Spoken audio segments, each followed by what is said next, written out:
Good morning, ladies and gentlemen, and a very warm-hearted, if slightly cold-fingered, welcome to the Harrogate Spring Flower Show. Happy Saturday, everyone. My name is Sarah Owen-Hughes, and I'm the head gardener at Rudding Park Hotel, just down the road. And I'm here with my friend, partner in crime, Faith Douglas, who's a curator at a local arboretum. And we're just having the best week. We are interviewing people from the whole range of the amazing horticultural world, people that we've met before, people who are new to us, just hearing their stories. And, you know, as you're walking around the show, sometimes you just want to sit down and 15-minute break. That's what we're here for. So sit yourselves down. When your fingers are aching from all that shopping, carrying it around, come and sit down, and you will, I can guarantee you will hear something amazing from somebody really interesting.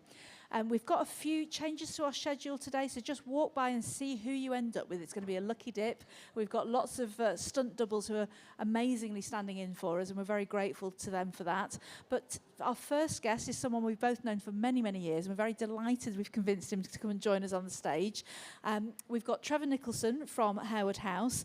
He's been their head gardener. He's been with their team since 1994. So we're going to find out a little bit more about what it's like to curate a garden that's got such a history and legacy, and to keep it going for future generations. So please put your hands together. A big warm welcome for Trevor Nicholson, our stately gardener. Thank you. Hello. Thank you so much for joining us. You're very welcome. Thanks for having me. I've not actually seen you for years, have I? Because No. I remember when I very first started at the Arboretum that I work at, and I was a newbie and quite scared, and I had big boots to fill. And I remember contacting Trevor, and he very kindly allowed me to go and visit Harewood. And it was really nice, because actually not many people did that. But Trevor did, so I thank you for that, and I'll never forget. You were very kind, very kind. So you've obviously been at Harewood since 1994, is that right? Yeah. Yes. So how did you get to Harewood? What's your background? Well, I was, before I went to Harewood, I was head gardener at two properties, one in Northumberland and one in Hampshire. And I saw the advert for senior gardener, actually, at Harewood. And I really liked the idea of going to a place that was open to the public, that had a great history. And one of the things that they were doing at the time was restoring the great parterre on the south side of the house, which was originally created by Sir Charles Barry, who in the 1850s was the most renowned architect in Britain, and he designed the Houses of Parliament. So I knew a little bit about the history, and I desperately wanted to get there to play my part in restoring the garden.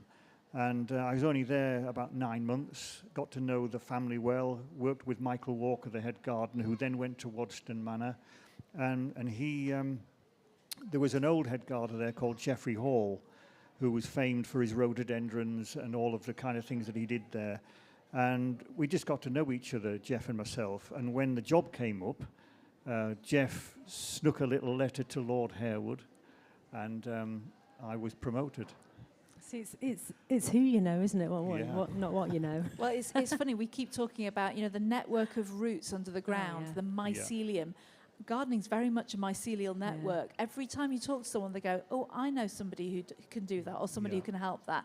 And you've been very instrumental, haven't you, Trevor, with promoting horticulture careers, developing people. I know you're a member of the Chartered Institute of Horticulture. Yeah. You're a member of the Professional Gardeners Guild. Yeah. And tell me what sort of role that has had to play in what you do. Immensely important, I think, to network. There's always someone with a bit more experience in one little avenue that you just need a little bit of help with. I remember way back in the PGG, I joined in '95, it was a long time ago, and Brian Hutchinson was very, kind with his help in settling me into what was then a very big role from senior gardener, where you were always had that support to be head gardener. And those networks are they're lifelong, a lot of them, and it has been instrumental for me. And certainly with the way the Harewood House Trust has changed and developed the gardens through the years, I got the chance to work with the great John Sayles, who very sadly passed away between Christmas and New Year. But for 6 years, I had the head of the National Trust Gardens helping me and negotiating that course of renewal and, the redevelopment of the garden. So instrumental. I know you were also very inspiring, a great mentor to one of our first guests actually on Thursday, Sam Booth. Sam, He was a volunteer, wasn't he, during lockdown at Harewood, and I know he talks very highly about you and how you were very kind to him as well. So very kind. you're a nice guy. He's a very nice guy, yes, and he's very responsive to things that are really important, you know. And I think he really enjoyed being at Harewood. Yeah, he did. Which, I mean, there were times when there was only Sam and me there through the lockdown, and or just after the lockdown, and he really enjoyed being with me and took great inspiration from everything I did. Shadowed me almost, you know. Yeah, he's made a great picture book of it as well, which is great to look at. So what big projects have you been involved in over the years at Harewood? Wow. Well, when I was senior gardener, my first job was to oversee the establishment of the great parterre that was restored. So I arrived there in '94 to do that. And once that was finished, we worked on the flower borders, and myself and Phil Preston worked on the great archery border below the terrace, which is a subtropical border. And we always garden on the edge, really, at Harewood. We really plant things that are interesting, that perhaps are on the edge of our hardiness zone. We're always experimenting. And the wall garden was closed when I first went to Harewood, and I reopened that. We did a bit of a kind of tag team with Lady Harewood, who was an artist in her own right, and she created a spiral meadow after I'd cleaned it all out, and it was open for the first time then. But the main developments, I suppose under my kind of regime, if you like, has been the Himalayan garden, which originally was a rock garden created by Princess Mary. And it was a fairly modest size. It was a rock garden that they considered their private garden. And of course, with Princess Mary back in the 30s, she had a very, very busy public life. And the rock garden was where she went to rest and recuperate and get away from all of those, you know, telegrams and letters. And she developed that area as a rock garden, but it was her connection with the Royal Botanic Gardens that brought all of the plants to Harewood in those days. She and her husband shared a fondness of rhododendrons, and Princess Mary herself loved Asiatic primulas. And so it developed as a sort of private garden.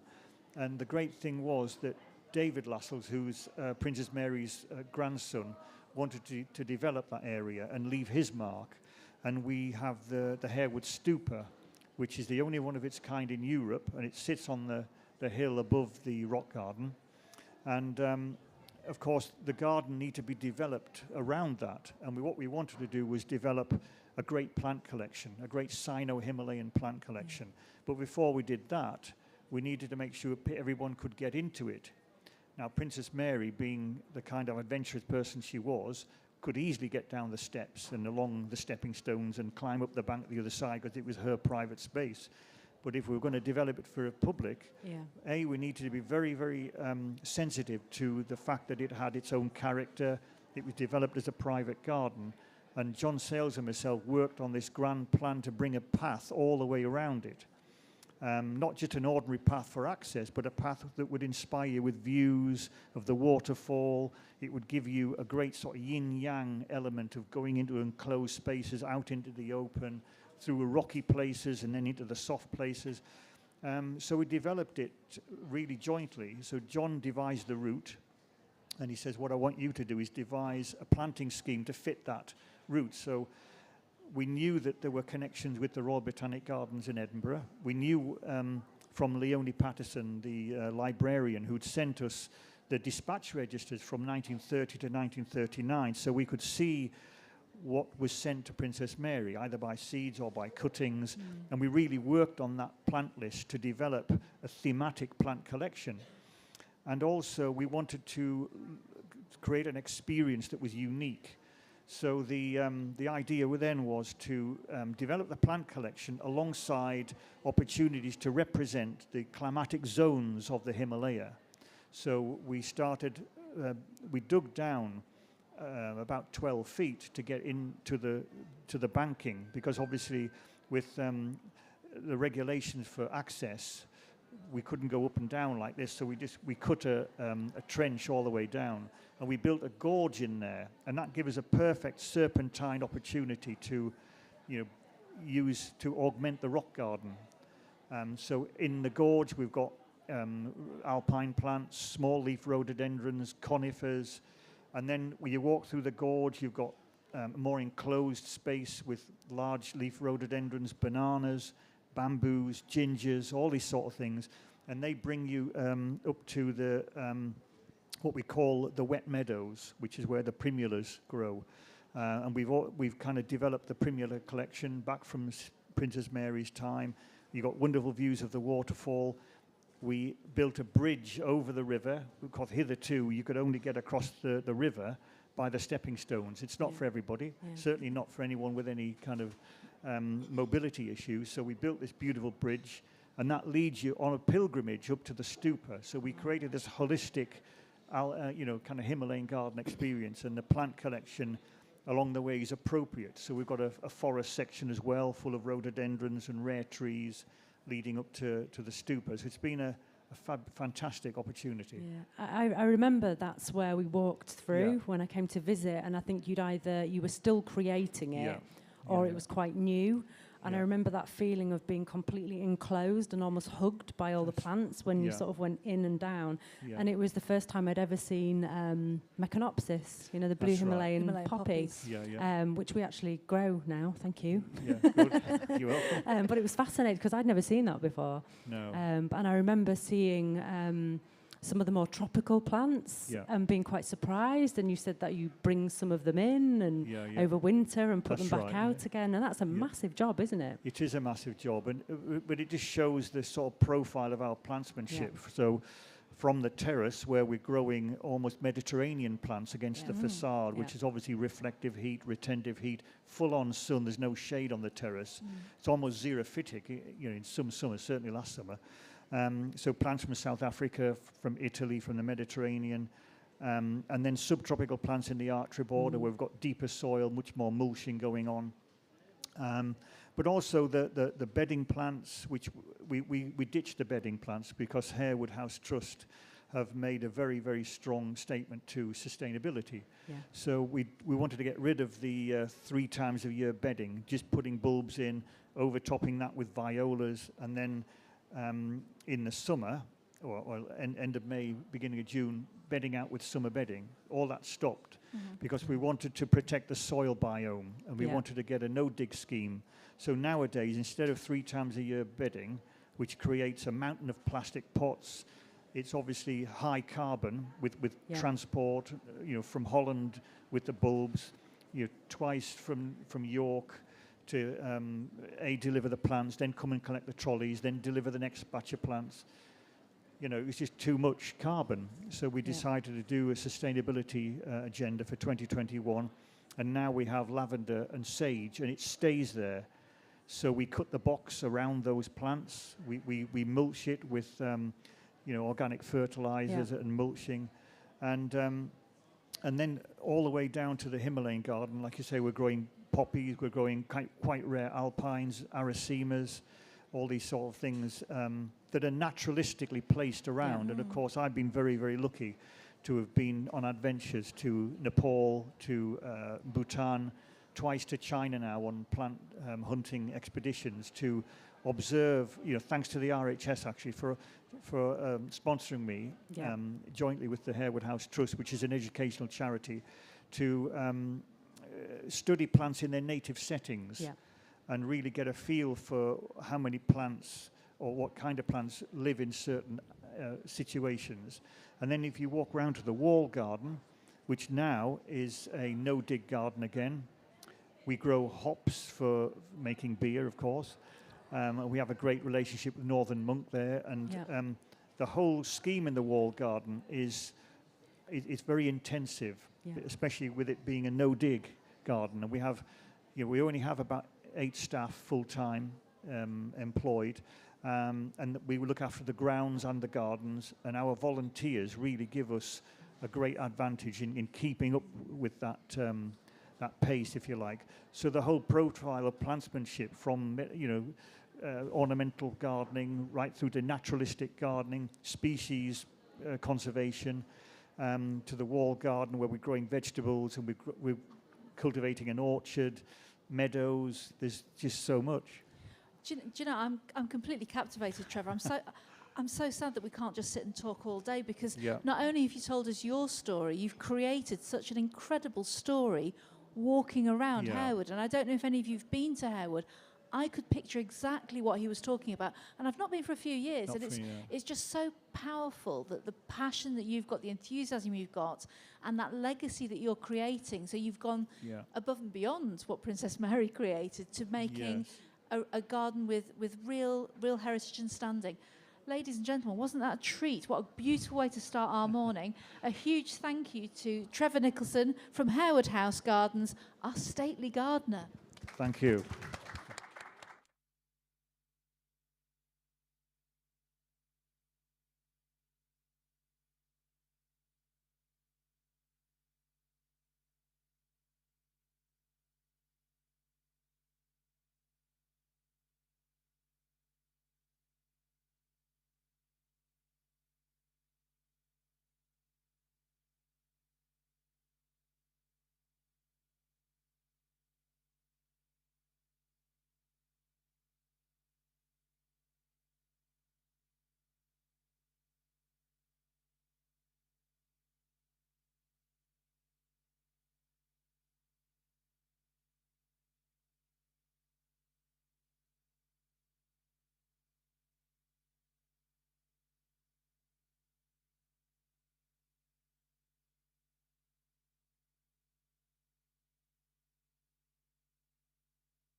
Good morning, ladies and gentlemen, and a very warm-hearted, if slightly cold-fingered welcome to the Harrogate Spring Flower Show. Happy Saturday, everyone. I'm very pleased that you've come to join us. Come and have a sit down, get yourselves warm, hutch up along the benches. It's a great opportunity to sit down and have a little bit of a break from all your shopping, rest your feet and hear something interesting, because we're interviewing people from a whole range of the horticultural world. People you might not have even heard of, doing things you might not even be aware you can do within our industry. My name's Sarah Owen Hughes and I'm head gardener at Rudding Park Hotel, just down the road. And I'm here with my partner in crime, Faith Douglas, who's a curator at a local arboretum. And I'm delighted to invite back Sue Jeffries, who we met at the Autumn Flower Show last year. She is a social and therapeutic horticulturist who has a fantastic book that is basically a guidebook for anybody who wants to look at creating a garden that can be used therapeutically. Beautifully modelled there, Sue. Thank you very much. So please put your hands together. A very warm welcome for Sue Jeffries, our therapeutic gardener. Can I just welcome Sue, by the way, but can I just point out the amazing umbrella just there? Wow. Where did you get that from? Really? We have the funniest things happening. We're literally just about to start, and a lady asked you where you got your coffee from. So it all goes on at the flower show. Important things. Now, Sue, for anybody who doesn't know, what is therapeutic gardening? Because I would say that gardening's my therapy, but it's not necessarily therapeutic, is it? Well, you can use horticulture as a therapeutic method to help all different sorts of things. So I work with people with mental health problems, with physical health issues.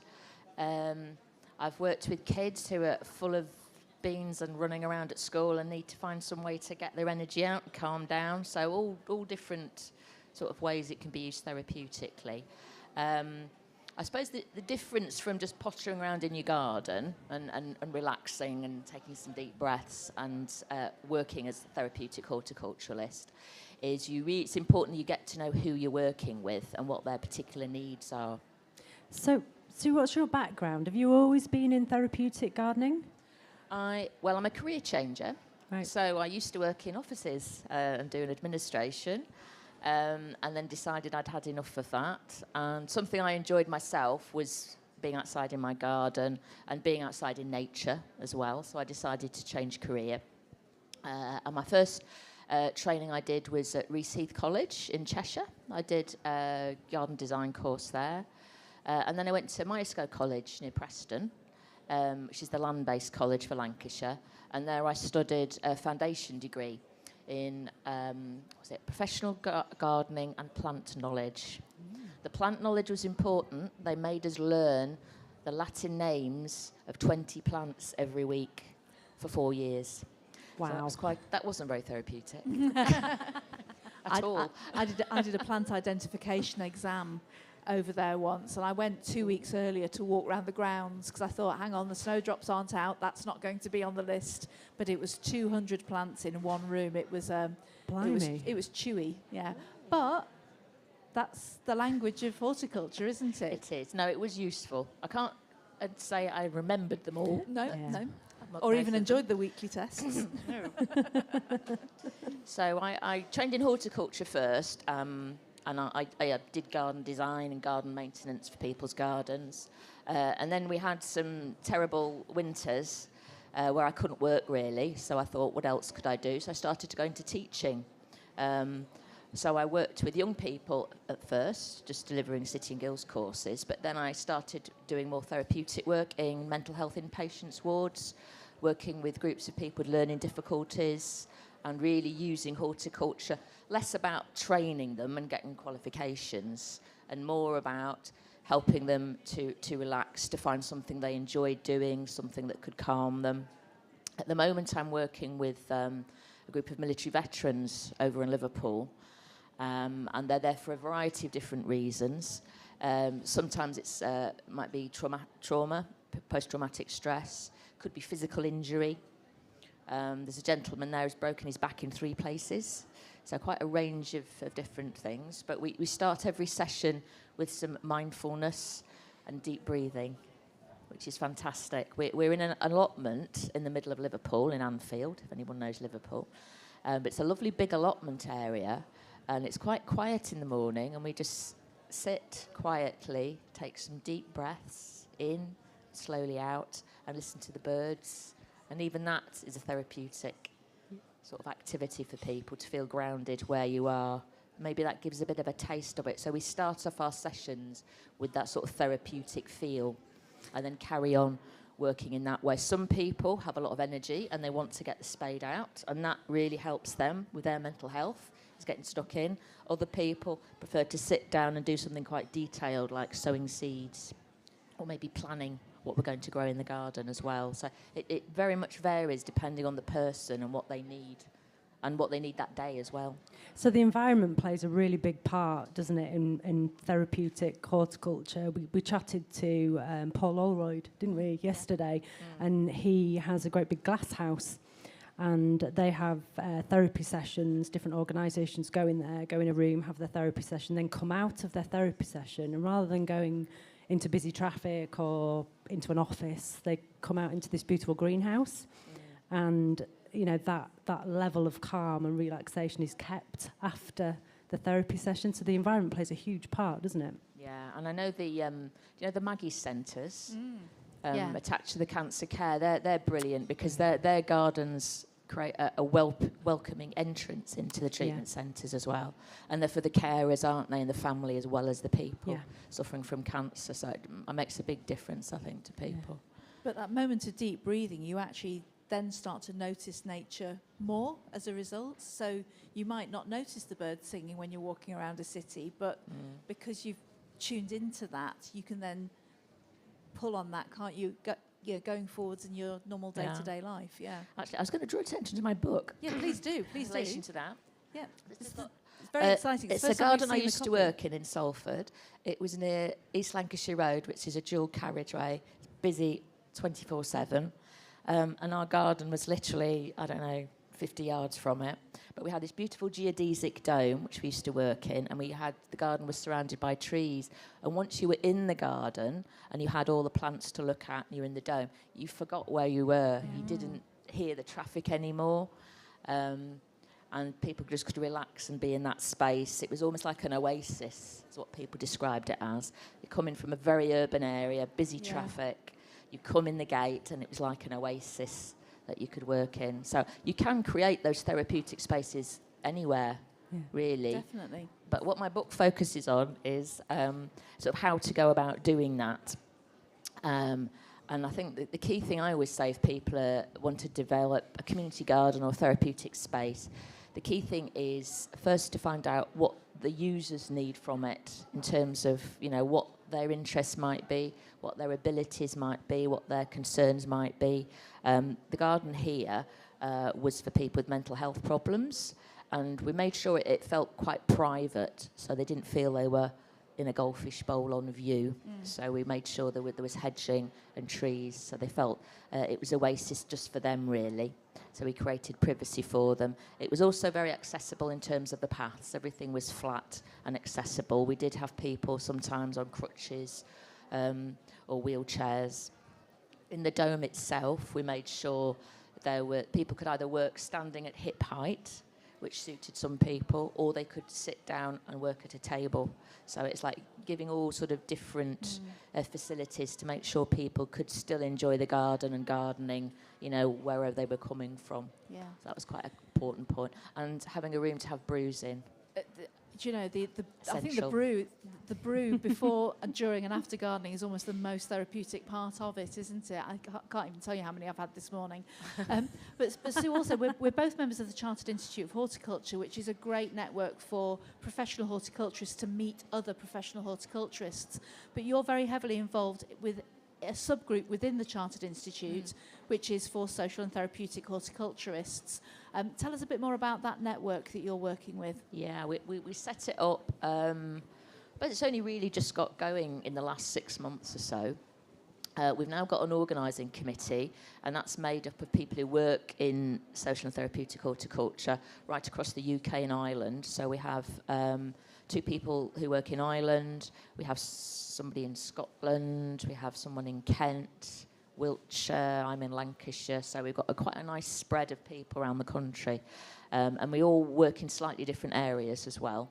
One of the members works for a wildlife trust because they do quite a lot of therapeutic activities now. I work as a freelancer. Someone else works for Horatio's Gardens, which is a charity that's developed therapeutic gardens and spinal injury units. So it's quite a wide range of people.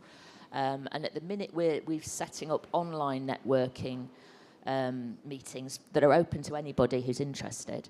And the next one's on the 9th of May. If you go onto the Chartered Institute website, you'll be able to find the link for that and sign up. And what we're talking about on the 9th of May will be continuing professional development and training. So anyone who might be interested in working in that sector, or somebody who works in it who would like more training, we've got speakers from Thrive and Trellis who already deliver quite a bit of online and face-to-face training. They'll be talking and people will be sharing their experience. So I think it's very valuable for our sector because we are a bit few and far between people who just work in therapeutic horticulture. And often if you work for an organisation, you're the only one doing it. You've got many colleagues to talk to about your special area. So we thought it's quite important to enable people to meet up on a national level, say UK and Ireland, share experiences and good ideas and practice. We're going to develop the web page on the website too, and sort of highlight interesting research that's been done in the sector as well, so people can share that. Again, it's that community links, isn't it? Yeah, it's so important. I mean, horticulture is a network, isn't it? It's roots running through the ground. But it's amazing how often you find somebody in a corner saying, I'm doing this over here. And then you realise there are other people dotted around, but nobody's spoken to each other, because gardening can be a very, very isolated and isolating activity. And it's only when you come to a show like this, you go, oh, there's my tribe. There's more people who do what I do and love what I love. And that's why it's so useful to have you here to talk about this and have this on the stage. So it's going out onto Instagram so people can watch this again. It's going out onto YouTube, because we want people within that area of horticulture to know that they're not alone and they've got other friendly faces, albeit virtually, that they can connect with. Yeah. Joining the dots. It's joining some dots, doing some mindful colouring with plants. And I'm also keen, because I know there's a lot of community gardeners who do some really good work in terms of volunteering, and they get involved in green prescribing, helping people in the community, who might be isolated or have sort of, mental health issues or physical disabilities. And it's helpful for them, I think, to get some ideas about what they might do in their projects. They may not even be working in a paid job, but they're in that role and they're working with the community around sort of horticultural projects and gardening. And I think it's very valuable for people to share ideas and get together. Like that. And Sue, obviously, you're going to be around the show today, but obviously as a member of the public enjoying yourself, but you'll be at the Chartered Institute stand for a bit as well. Yes, this aim afternoon. To be there. Yes. Fantastic. So if anybody has anything they want to ask Sue, please feel free to grab her as she comes off the stage, or you can contact her through the Chartered Institute or through Sue Jeffries online. But in the meantime, thank you so much. A huge thank you, everyone, for Sue Jeffries, our therapeutic horticulturist. Thank you.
Good morning, ladies and gentlemen. A very warm-hearted and cold-fingered welcome to the Harrogate Spring Flower Show.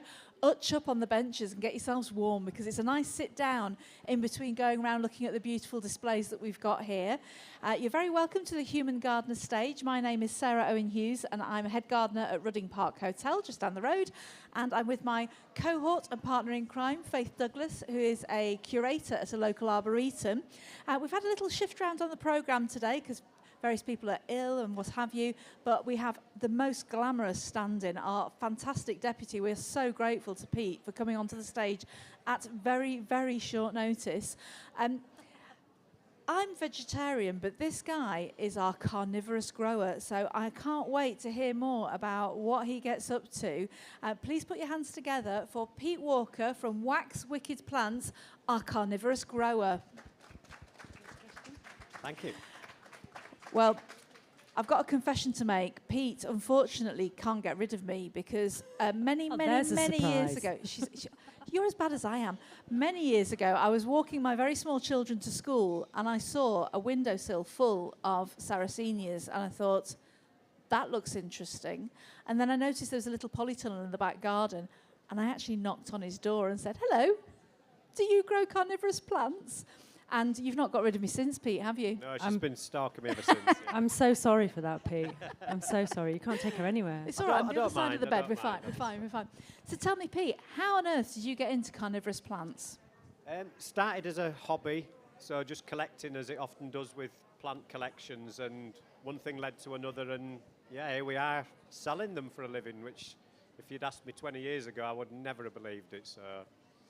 So we're talking carnivorous plants, so we're talking Venus flytraps? Venus Is that right? flytraps, that's one of the plants we sell. We've got various different carnivorous plants, Sarracenias, flytraps, sundews, bladderworts, butterworts, you name it. So what was the plant that you showed me and Lena earlier that smells like a cat litter tray? That was a flower of a Sarracenia. Beautiful flower. Yeah, Stunning. stinky flower, but Stunning. there's only one flower that smells a bit weird, and that is the yellow pitcher plant. All the rest don't smell of anything, so don't let that put you off. It's a beautiful flower. It is a beautiful flower, but it smells like a cat, yeah. So these are plants that get their nutrients not from the soil necessarily, but from capturing mostly insects. Yeah, absolutely. That's how they supplement the diet, because in the wild where they grow, in bogs and swamps, all the water, all the nutrients is washed away, so they have to supplement the diet in another way, which is by catching insects. And they have amazing adaptations as well. So some of them you know, have a liquid inside them that gets the insects drunk. Yeah, yeah. Some of them have like church windows, so the insects are attracted thinking there's a way out. Absolutely, it's an amazing. Yeah, if you're ever so slightly murderous, it's fascinating watching them, isn't it? True, yeah, yeah. I remember years ago telling you that we had Sarracenias in our garden because when you're drinking in an evening, enjoying the evening sun, it keeps the flies out of your wine. Yeah. And that's one of your wife's top tips. My wife's nicknamed a plant the wine protector to stop the midges and things going in a wine. So, yeah, they're very useful as well. Really useful. And almost even better than that, I had young boys at that point, and we used to take the old pictures when they died, slice them open, and they called it an alien autopsy because they're counting how many flies we'd caught through the season. Yeah. It's grim, but it's amazing. Science and plants are you get the history of what they've fantastic. eaten the whole year. You can more or less follow what they've eaten all year. Yeah. But it's all nutrients for the plants, so it's And we have recycling. We have British native We do, carnivorous plants that most people wouldn't know about. So what have we got and where can we find them? We've got on our nursery mainly, very reasonably priced as well. But we've got butterworts in this country, which are purple flowered, tiny, beautiful plants, and we have 3 types of sundew, which grow up on the moors, probably not far from here. Strensel Common, there's sundews growing there. Malham Cove, so they are about if you know what you're looking for. But ours are quite small sundews, but obviously beautiful sundews, yeah. So the sundews are the ones with the little like the sparkly, don't they? Yeah, They're the very, little, very pretty. Little sticky traps. They look, when the sun hits them, they look like little jewels. So they are beautiful plants, yeah. And just how easy are they to look after? Because I have had Dead multiple. easy, Right, here we go. Dead easy. This is 'Cause my you love them too confession much. here. Rainwater and sunshine. Okay, so I've had multiple Venus flytraps in particular that I have killed. Are you a plant killer? I am, yeah, I apologise. It's amazing how many professional horticulturists are Yeah. plant killers. Yeah. House plants in particular, Yeah. I love them too much. But these are really robust. I've kept Sarracenias quite successfully just out Well, in the garden because they're completely frost-proof, aren't they? They are. Sarracenias, we have a nursery in Scampston, North Yorkshire, that is unheated, which is a Yorkshireman's dream, obviously. No leaky bills, and it's great. And all we give them is rainwater and sunshine. In the winter, they've been frozen to -10 this year. It's been the coldest winter for a Wow. decade. Yeah. So prolonged cold as well. And even the Venus flytraps, which people, I think, assume are tropical or difficult to grow, if you grow them in a cold greenhouse, the only time we give them any protection was when it dropped to -8. We chucked a bit of garden fleece over them, and that's it. And they've all survived the winter. So do you keep them outside all year round then? We keep our Sarracenias outside all year round. I did keep Venus flytraps all year round till this winter, but this Right. winter was a bit severe. We did lose a couple this year, Right. but in the cold greenhouse and cold tunnels, they were fine. And it does get, and because I've seen this happen to you, it gets very, very addictive, doesn't it? Because Slightly, you can, yeah. Because you can cross different strains and get the most incredible colours. Yeah, So yeah. some of the pitcher plants, the Mhm. Sarracenias that we're talking about, Yeah. are lime green, some Beautiful. are almost yellow, some Yeah, are scarlet and crimson. We have hundreds of hybrids coming on now. The problem with growing Sarracenias is they're very slow from seed. So our seed-grown ones that we've crossed, it can be 5 or 6 years before you see the actual end product. So But it you is a won't, labour you of won't love. believe it but when you see his gold medal winning stand over Well there. done. You won't believe it. You cannot believe that these plants are so robust, Yeah. and they will absolutely thrive Yeah. this far north. And Yeah. like you say, keep the flies off everything else in They the do. garden, which is great. I think Yeah. it's because they look so tropical, They don't do. they? They look really exotic. Yeah, absolutely. That's what people assume when they look at them. They think, oh, they must be from the tropics, but they're from North America, so they're frozen in the winter, frazzled in the summer. As long as you can drown them in rainwater, if you're prone to overwatering, grow a Sarracenia. So why is it so important to give them rainwater and not tap water? Tap water contains heavy metals, Right. which eventually will clog up the plant's root system and causes them damage. So if you've got soft water, it's usually a good alternative, or rainwater, distilled water, deionized water, anything like that will work. But So they're just like sitting in the damp, don't they? They're like yeah, I having mean, damp feet. they're a bog plant, so Yeah. yeah, it's just create boggy conditions for them. We have bog gardens on the nursery, lagoons full of them on the nursery, and just trays full of water. Yeah, And so people can visit your nursery by appointment, can't they? they can. We're going to be on the nursery a lot this year. We've decided we're doing less shows because I have so many plants at home that I never see because we're at the shows all year round. So now we're taking a bit of a step back. Not entirely of our choosing, but that's another matter for another day. But we will be on the nursery a lot. We live in a lovely place. Scampston Walled Gardens, our posh landlord. So with all the facilities there, and there's a chocolatier in the village, Sarah. I don't know whether you were aware of I this. did not but- know about the chocolatier, but Oh, I yes. was about to mention Billy Bremner as well. And we have a Your dog called Billy gorgeous, Bremner. Gorgeous dog. Any Man U fans are welcome as well, but Billy knows if you're a Man U fan, he does. He's the most beautiful laid-back dog I've He ever is. met. Oh no, he is the part of the nursery. He's, yeah. he's fantastic. Yeah. He's a real character. He's the meet and greet dog. Yeah. And the other thing that we haven't mentioned is, from that tiny bungalow that you were renting near me, that tiny little polytunnel, Yeah. within, I think it was maybe 5 years, you were winning gold medals at Chelsea Flower Show. We were. Yeah. How did that come about, and what was it like?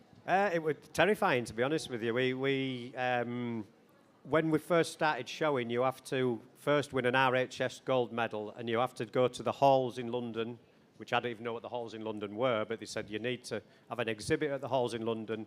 So we went to London, did a display there, so we ticked that box, and then they said you've got to win a gold medal, an RHS gold medal, which we won at Chatsworth when that first started. Yeah. So after that, my missus applied for Chelsea, not thinking we'd get in, being northern and what have you. And anyhow, we got accepted, went to London, absolutely terrifying experience, but somebody said to us, do a big display so they can't miss you. And we did a Scampston-based display, so a stately home kind of thing, with a picture of me and my missus hung up in a stately pose. And it turned out, yeah, we got a gold medal, so that was the start of it. And it just happened to be the year that I was down there. It was. I've Yeah, only yeah, been to yeah. Chelsea twice, and walked around the corner and I heard this, Oh, she's here. She's stalking us again. But I had my husband with me. That was probably the first time you ever met Richard as well. Yeah. And I was like, you see, I do have a life. I don't just stalk planty people online and follow I don't them. believe that. What? I It's don't a think small, they it's a believe you small either. world. It's a network. We all know each other. We're all friends. We're all friends. So we heard a little bit from John Freer about the stands and the staging of the daffodils for the awards and for the show. So Yeah. how easy is it to prepare a plant for gold medal standard? Because your stand is amazing. It's amazing every year. Again, it's kind of lap of the gods for us. We don't force any of our plants, so we don't have lights or heating or anything. So it is crossing our fingers a lot, closing the polytunnel doors to try and keep the heat in and force them a little bit in that way. But it is fairly terrifying, yeah. Are there any little tricks you can, and As little I say, secrets? the only ones we've done, and we haven't even done it for this show, it's been so cold this winter, we think we'd have any flowers for Harrogate. So on hot days, we closed the greenhouse up so it was like 50 degrees Yeah. in there. And that's just forced a couple of flowers to open, without which the stand would have looked a bit bare. So that's about the only one we use. We don't use lights. I'm too tight for all that carry on. So. Because John used whiskey, didn't he? Oh, yeah. Told Use us a what? story about whiskey. Yeah, Whiskey? Whiskey breath on the fingers, yeah. I was going to say, I use whiskey at night, but not for the plants. Yeah, no, he takes a little nip of whiskey, All then right. he breathes onto his finger and Yeah. thumb, and then uses that on the flowers, and it curves the flowers, Yeah, the it flattens them daffodils, out. flattens Oh, the wow. daffodil flowers out. There you go. And he said, but you can't do that for too long because you end up crushing the petals by mistake. All Because you right. drink Keep far too drinking. much whiskey. Might give it a whirl, yeah. Exactly. There's all Yeah. sorts of little hints and tips, aren't there, that you pick up when Indeed, you're at yeah, a flower yeah. show. Yeah. It's the best place to learn, isn't it? Directly from the experts. Oh, Pete, you know we could sit and chat to you all day because we love you. We love Well, it's you. really we love what comfy you here do. as well. I could stay here, yeah. Yeah, The wife's on the stall, actually, I was so- going to say, do you want to just have a kip and I'll tell Yeah. Alentia that we're still interviewing you. Wake us up at 5, yeah. Ladies and gentlemen, a huge thank you from us for stepping in at the last minute and saving our skins. Peter Walker from Wax Wicked Plants, they're just through here on the left-hand side, our carnivorous gardener. Thank you.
of course, that's fine.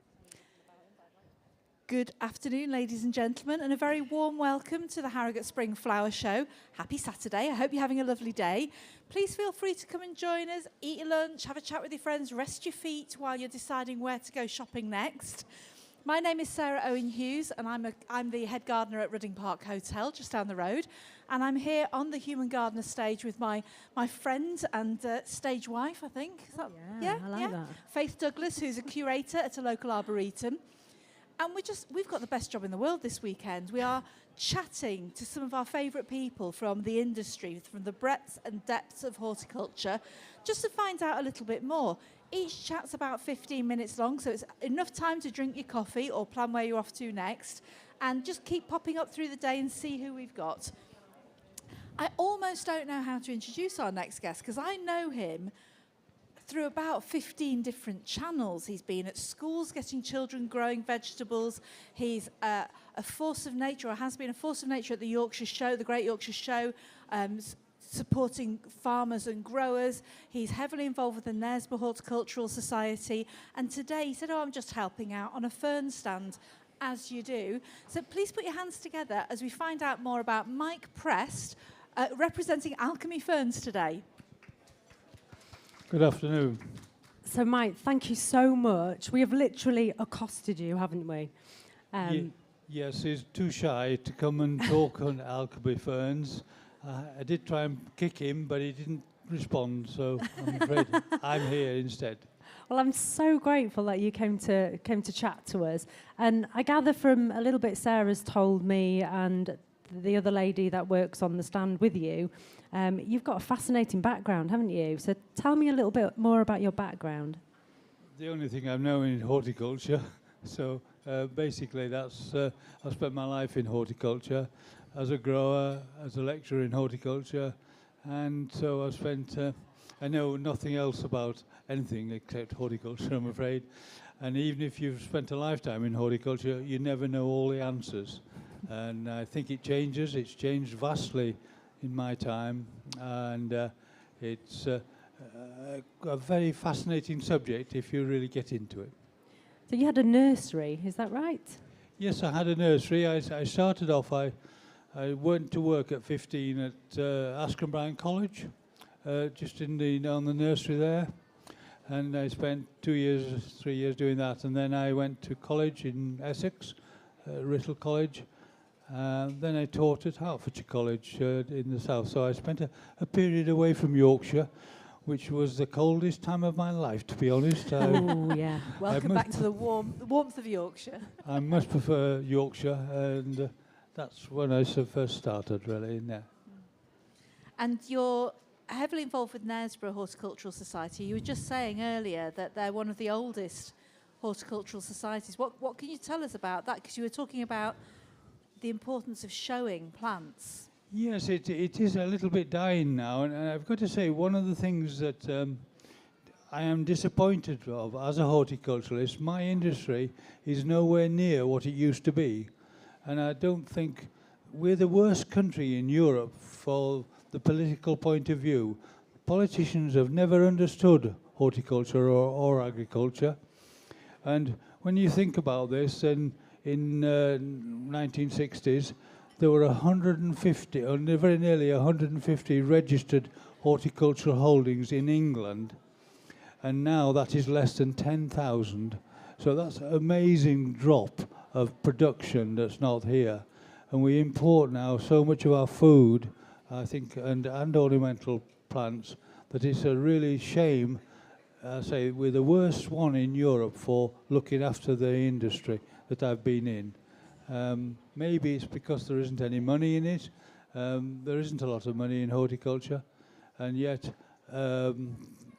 the importance of food for everybody's life is so important. And It's connecting the dots, isn't it? I think it's getting people to understand connecting the dots between growing food and us actually eating food. That's exactly right. It is, all food needs processing at some stage or other, and fresh food. In this country, we eat less fresh food than any other country in Europe. And the problem is with the inflation at the moment is the food prices are going up, but they should have been up there 20, 30, 40 years ago. And when a grower now grows a cauliflower, for instance, he gets less value in money terms for that cauliflower than he did in 1850. And that is terrible. And in a way, that's resulted in the horticultural show side of the industry with Knaresborough Horticultural Society. There are very few people actually now growing for the exhibiting anymore, which is a shame. But you do a huge amount of work, and you have been very heavily involved in getting these amazing vegetable borders grown in local primary schools. I mean, one of the first times I met Mike, he was there driving these huge containers around, dropping them off at schools and encouraging them, getting primary school children to grow vegetables and build it into projects and then bring them to the Great Yorkshire Show and show them and have them judged. It is surprising, isn't it, that the schools now start with gardening at 5 or 6 years old, and those children often know more than the parents know about the industry. Quite a few of them used to bring their grandparents down, didn't they, to help them at the primary schools? They did. I went to a school in Thirsk, one of the first years we were doing this competition for the Great Yorkshire Show, and a 5-year-old, when I took there, I took the compost in little bags, and all the children came out of the class to take the bag and fill the box that they were going to grow the vegetables in. And this little girl came up to me and said, "I'm only here because my friend is here, because she's in the gardening club. I hate vegetables." She said, "I never eat vegetables."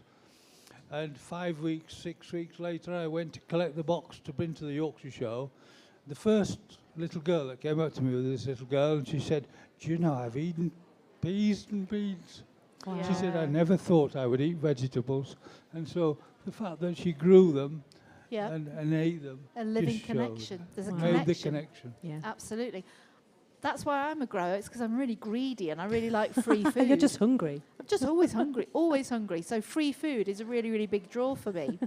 So tell me a little bit about these amazing ferns that you've got here on the stage and at the Alchemy Plant Stall. Yes, well, I mean, there are so many ranges of plants, aren't there? And ferns are a fantastic example of a British natural plant. And here we've got a king fern, which is a nature of Britain, and it's quite a vigorous, tall fern. It's very good for the garden. It stands a lot of conditions, and so it's a very adaptable plant. And we've also got here a little fern that grows in walls. And if you go to a farm, and particularly in the Dales and area, you see lots of stone walls. These are very good for growing in that position. They will grow almost anywhere. They stand the dryness. They find the moisture and the material to grow in, and growing well in a wall. So it just shows the range of ferns. And also on the stand we have tree ferns, which are not a natural plant of this country, come from Australia, New Zealand, Tasmania. Often those are the countries that produce the ferns. And on the stand we do have little examples of how to grow a tree fern. But everybody's amazed how old the tree ferns are. And if you get a small juvenile fern, it doesn't have any trunk at all, but it takes about 10 years to get that tree to form a trunk. And then after that, the ones you see on the stand about 3 feet, 4 feet high, they're 40 or 50 years old.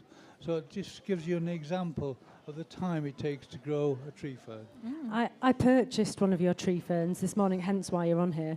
And it's a tiny one. I'm very excited because I've looked after a few gardens in the past that have had great big ones, and they're not that difficult to look after, are they? Even in North Yorkshire, as long as you know, they need a sheltered environment. You can wrap them with fleece in the winter.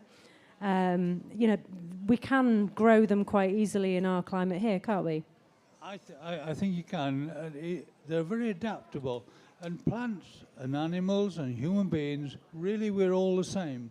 We all require certain things to make our life healthy and keep ourselves healthy. And if we take us out of our environment that we're growing up in and put it somewhere else, we adapt. And a plant can do the same. And tree ferns are a bit like that. But naturally, they are quite tender in the winter, to frost and things. And yet, once you look after the centre of the tree fern in the middle and keep the moisture level there and the temperature there, those will send out new shoots, and that's where it grows from. It grows from the top. It doesn't grow from the root at the bottom. And again, there's a perception that ferns are only found in cold, damp, wet places. But actually, there's some ferns that tolerate quite a lot of sunlight and dry soil as well. Very often, to get the shade that the fern needs, it grows under trees. And trees are very greedy things. They take a lot of moisture, and they take away the moisture from the soil. But it's deep down that the tree gets the water from. The surface area of that of where the ferns grow can be quite shallow and quite dry. But the fern can use the moisture that it does get and grow quite well once it gets established. And there are many ways you can encourage the soil, encourage the fern to grow in that type of soil by adding humus to it. And you could use hanging basket gel, for example, which is a modern material. And when you plant your little fern, once you get that root growing, then it will live quite happily in those conditions. So there is a range of ferns which are more suitable for that, will stand a bit more dryness, and but its establishment is half the battle. And they add great, I think, to the garden as well. You can get some really stately upright ferns, the Machuca shuttlecock fern, for example. It's almost like a perfect triangle sitting in the garden. It grows quite high, and the structure it adds is fantastic, isn't it?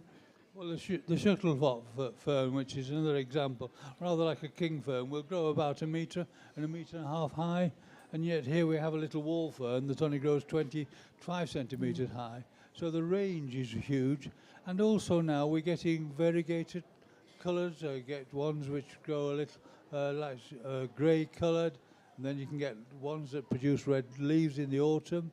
And so the colourfulness of a fern is there as well if you choose the different types. And it is definitely one of those plants that we maybe take for granted a little bit, because it is a tough plant. Once it's established, you've got a good doer in your garden, and just because they are mostly green, we don't always appreciate them, but the forms that they have there are just stunning. I used to decorate eggs at Easter with bits of fern. If you put them on the egg, a chicken's egg, hen's egg, wrap brown onion skins round it, newspaper, and boil it up until the house smells of wet paper. Snip it off, a little bit of butter on it, and you make what used to be called pace eggs, and that's what you gave people before we had chocolate Easter eggs. And I used to do that with my grandmother, and ferns were always an absolute standard, along with muscari as well, actually. So it's really lovely seeing them on the stand today. So if anybody wants to know more about ferns and fern growing, or actually anything about horticulture and food production in this country, because Mike is just an incredible font of knowledge and passion for Yorkshire growers and Yorkshire farming, and we thank you so much for that. Thank you so much for stepping in and helping us, Mike. It's been an absolute joy speaking to you. I can't wait to my next phone call from you asking me to do something for you, because he's got a habit of doing that. Please give a very, very large round of applause to Mike Prest from Knaresborough Horticultural Society, from the National Farmers Union, and Alchemy Ferns, our fern gardener. Thank you very much.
Two. Two. Yep. What? Like that. 1, 2, 2, 2, 2, 2, 2, 2, 2, 2, 2, 2, 2, 2.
One, two, one, two, one, two, one, two.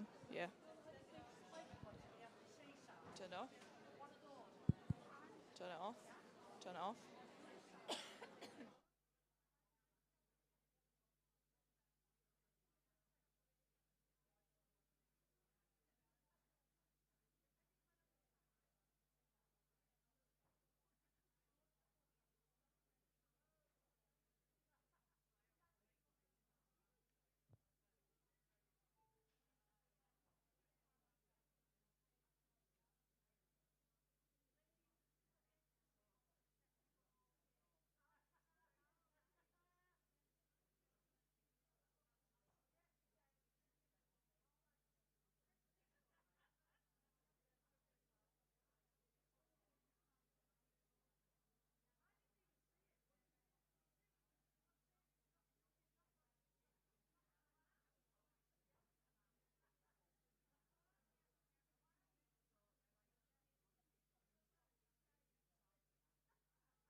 Good afternoon, ladies and gentlemen, and a very warm-hearted welcome to the Harrogate Spring Flower Show.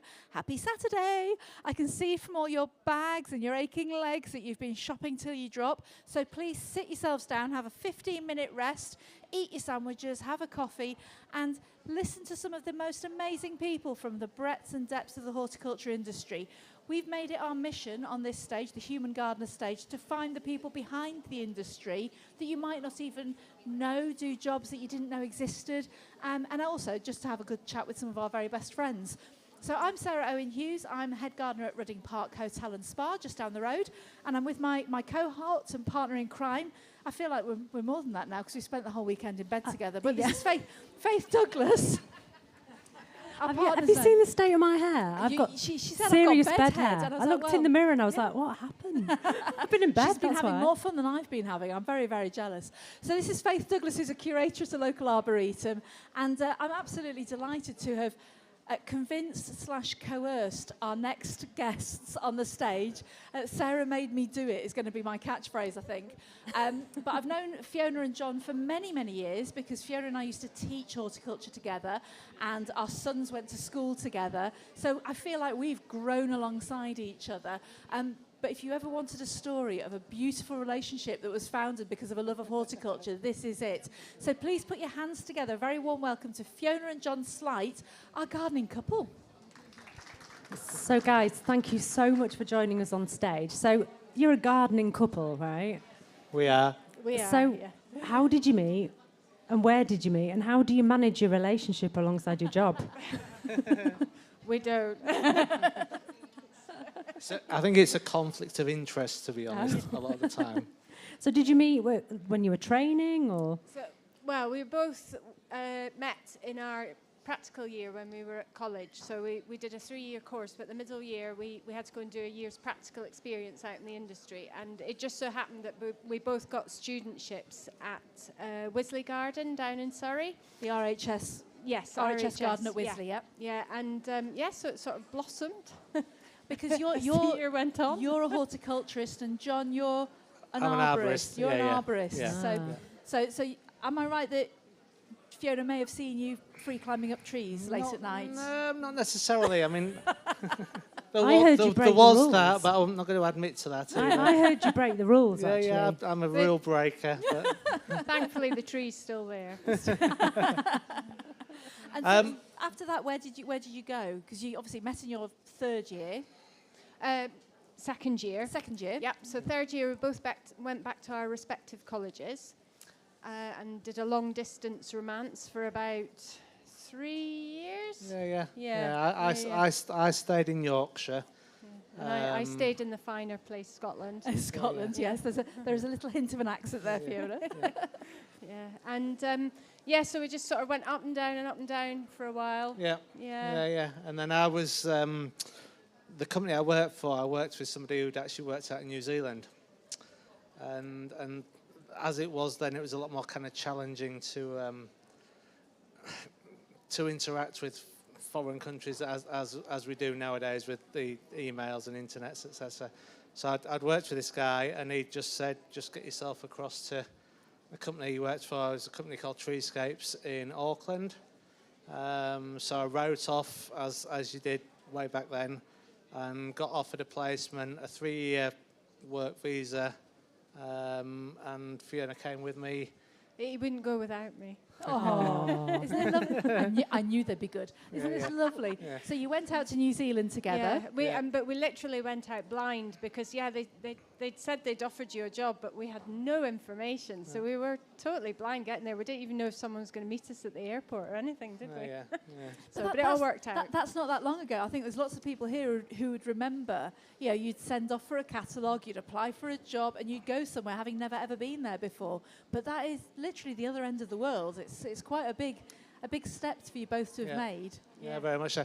And I was guaranteed work, which was great, but I almost had to start again. Fiona, on the other hand, got a job straight away, but had to wait about 6 weeks. 6 weeks to get my visa. Oh my So that's a goodness. warning. Yeah. Try and get a visa first if you can. So what did you do out there then, Fiona? So I was propagator in a nursery out there. Yeah. So it what was, kind of plants were you propagating then? so we were propagating everything that you would consider a bedding plant here. We were propagating as herbaceous perennials out Wow. there. So things like irisine and loads of different fuchsias, lavender, a lot of lavender. Yeah. What else we were doing? Oh gosh, loads of stuff. It's a long time ago. So, And you moved back and compromised hugely, Fiona, because you moved back to Yorkshire, yes. where you had your 2 boys and you've raised them beautifully, I must say, because I still work with one of their sons, who's lovely. And you went to work for a propagating nursery here. Yes, Johnson's of Wixley. Yeah. And spent 8 very happy years there in the propagation department. So one of the supervisors in the propagation department, which was fantastic. We had an amazing team of ladies there. We were spot on. We were really good at what we did. Yeah. Spent 8 very happy years there. And then made the foolish mistake of moving into education, as I did. We're both recovering lecturers. Yes. So I taught. I taught a variety of things at Ask and Brian. So just a mixture of everything, really. Absolutely. And then moved to Mount St John, private estate. Yeah. And then to Rudding Park.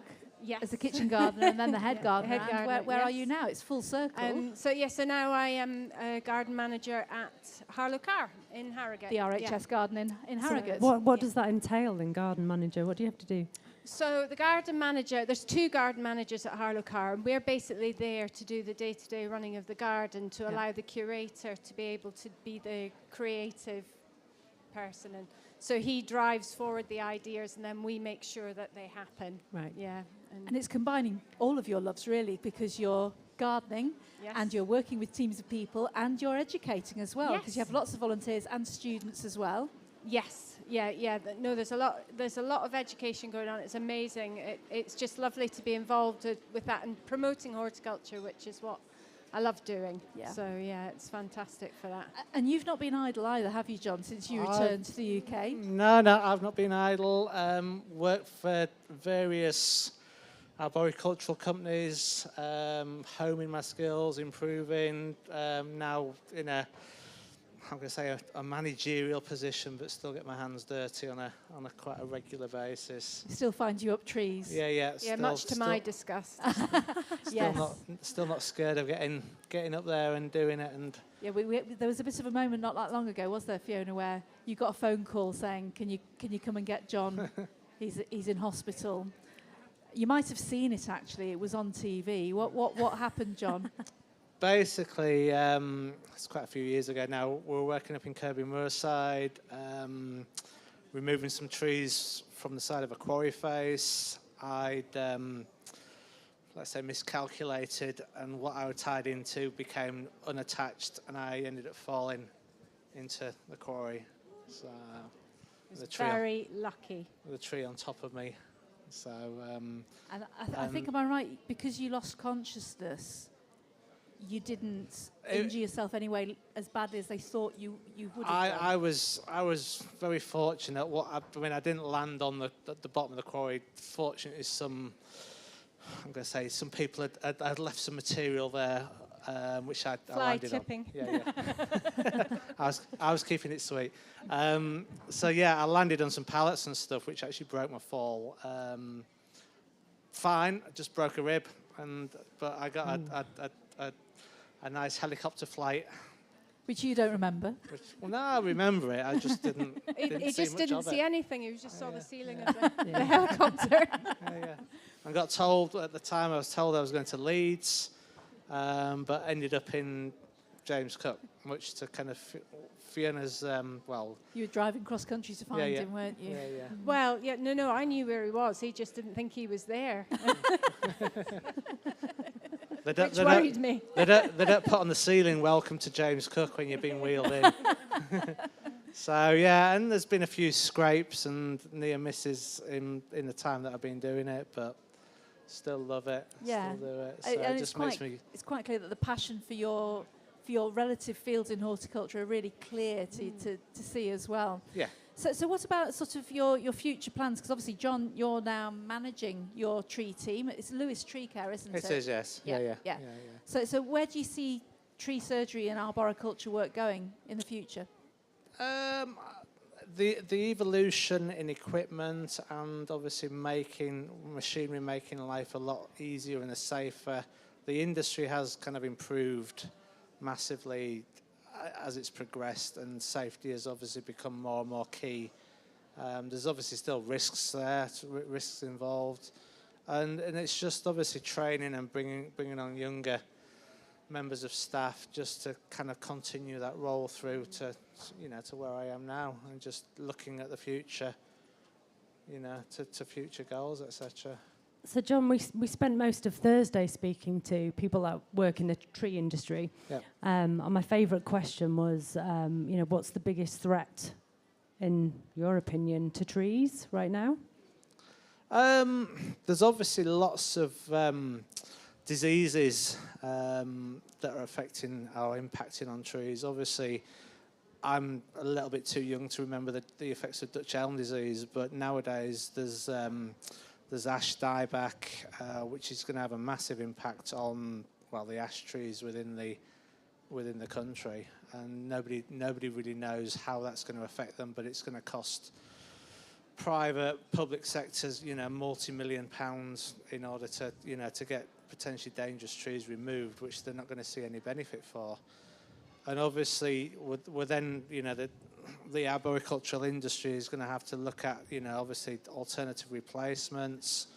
There's the issues with climate and, the impacts of things like last year where it was so dry. Some trees will potentially, be damaged, take a long time to recover from that if they recover at all. So it's looking at different tree species to kind of hopefully develop within the changing climate that we're having, even though you wouldn't think it this morning. It's a very spring flower show climate today, isn't it? It's the earliest show of the year, so we do always feel the brunt of whatever spring has to offer. Yes. And what about you, Fiona? Because obviously you're now managing a huge RHS garden. What are the challenges and opportunities for you in your space? So actually we've just, Harlow-Carr itself has just been made plant healthy. So we've had to go through, I know it's quite a long drawn out affair to become plant healthy. And through that it means there's had to be an awful lot of education and learning put out to all the staff, so we can understand and learn what sort of diseases are coming in, so that we can spot things. Obviously, there's a great advantage of being an RHS garden because we do have a lot of the science behind us. So if we do spot something, we're going to catch it first. So the likelihood is if we do get anything really nasty at Harlow-Carr, it's going to be found there first before anywhere else. So just for everybody out here listening and watching, what does plant healthy mean? So plant healthy basically means the garden, I suppose in a way it has kind of like a safety cordon around it. So what we're doing now is if we buy any new plants, we would prefer to get them from a nursery that has been made plant healthy themselves, and they can guarantee that what we're going to buy from them is already checked and it's safe and it's healthy and it can come into the garden. But it also means that we need to have a quarantine facility in the garden as well now. So we have an area that we quarantine plants. So when we buy them in, they go in there first and they have to sit for a certain amount of time until they can be planted in the garden. But likewise too, if we move any plants from Harlow-Carr to another garden, we have to make sure that we've checked them, that they've got a plant passport, they're safe to move. And then also the garden that they were moving to would then be quarantining them as well. So it swings and roundabouts. But it's just to try and promote healthy plants and to make people aware of the diseases that can be around and about. Then the plan is for all the other RHS gardens to be plant healthy as well. So you're the first plant healthy one for the RHS? We were the first plant healthy garden in the UK. Wow. Well done. Yeah. In Harrogate, in Yorkshire, folks. Yeah. That's amazing. Do you know, I love talking to you two because I love the diversity of your experience and your interests, but the fact that both of you are still just mad keen plantaholics. If only you could see the bags that they've got hidden around the back of the chaise long. They have been shopping all morning and it's been delightful to see. I can't thank you enough for coming over. It's a real pleasure, and I'm very aware I've got some very big boots to fill over at Rudding Park, where Fiona's done a brilliant job for the past 3 or 4 years. Sarah will do really well at Rudding Park. I think I might be having a few cups of tea and sympathy with her over the next few months. Fiona. But in the meantime, ladies and gentlemen, please put your hands together. A huge thank you to both Fiona and John Slight, our gardening couple. Thank you.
Good afternoon, ladies and gentlemen. A very warm welcome to the Harrogate Spring Flower Show. Happy Saturday.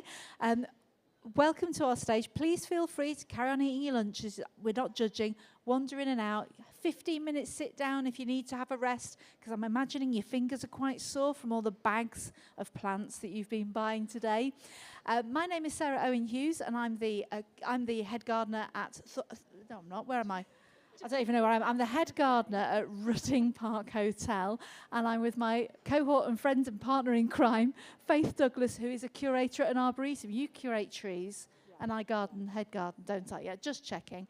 It's day 3 for us. It's day 3.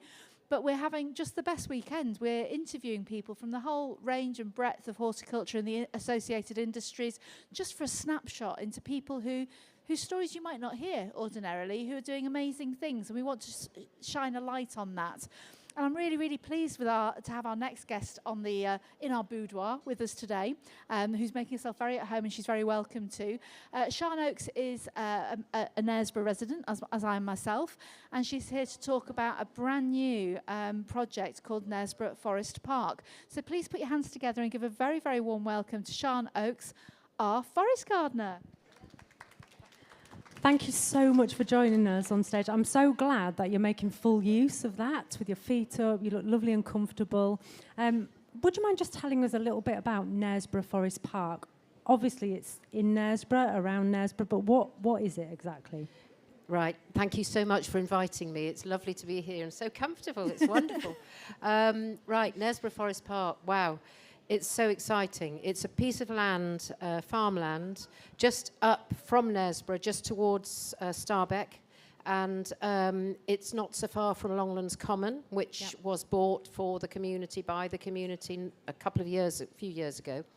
And we're sort of copying them a bit, really, by buying this land for the community through what will eventually become a share option.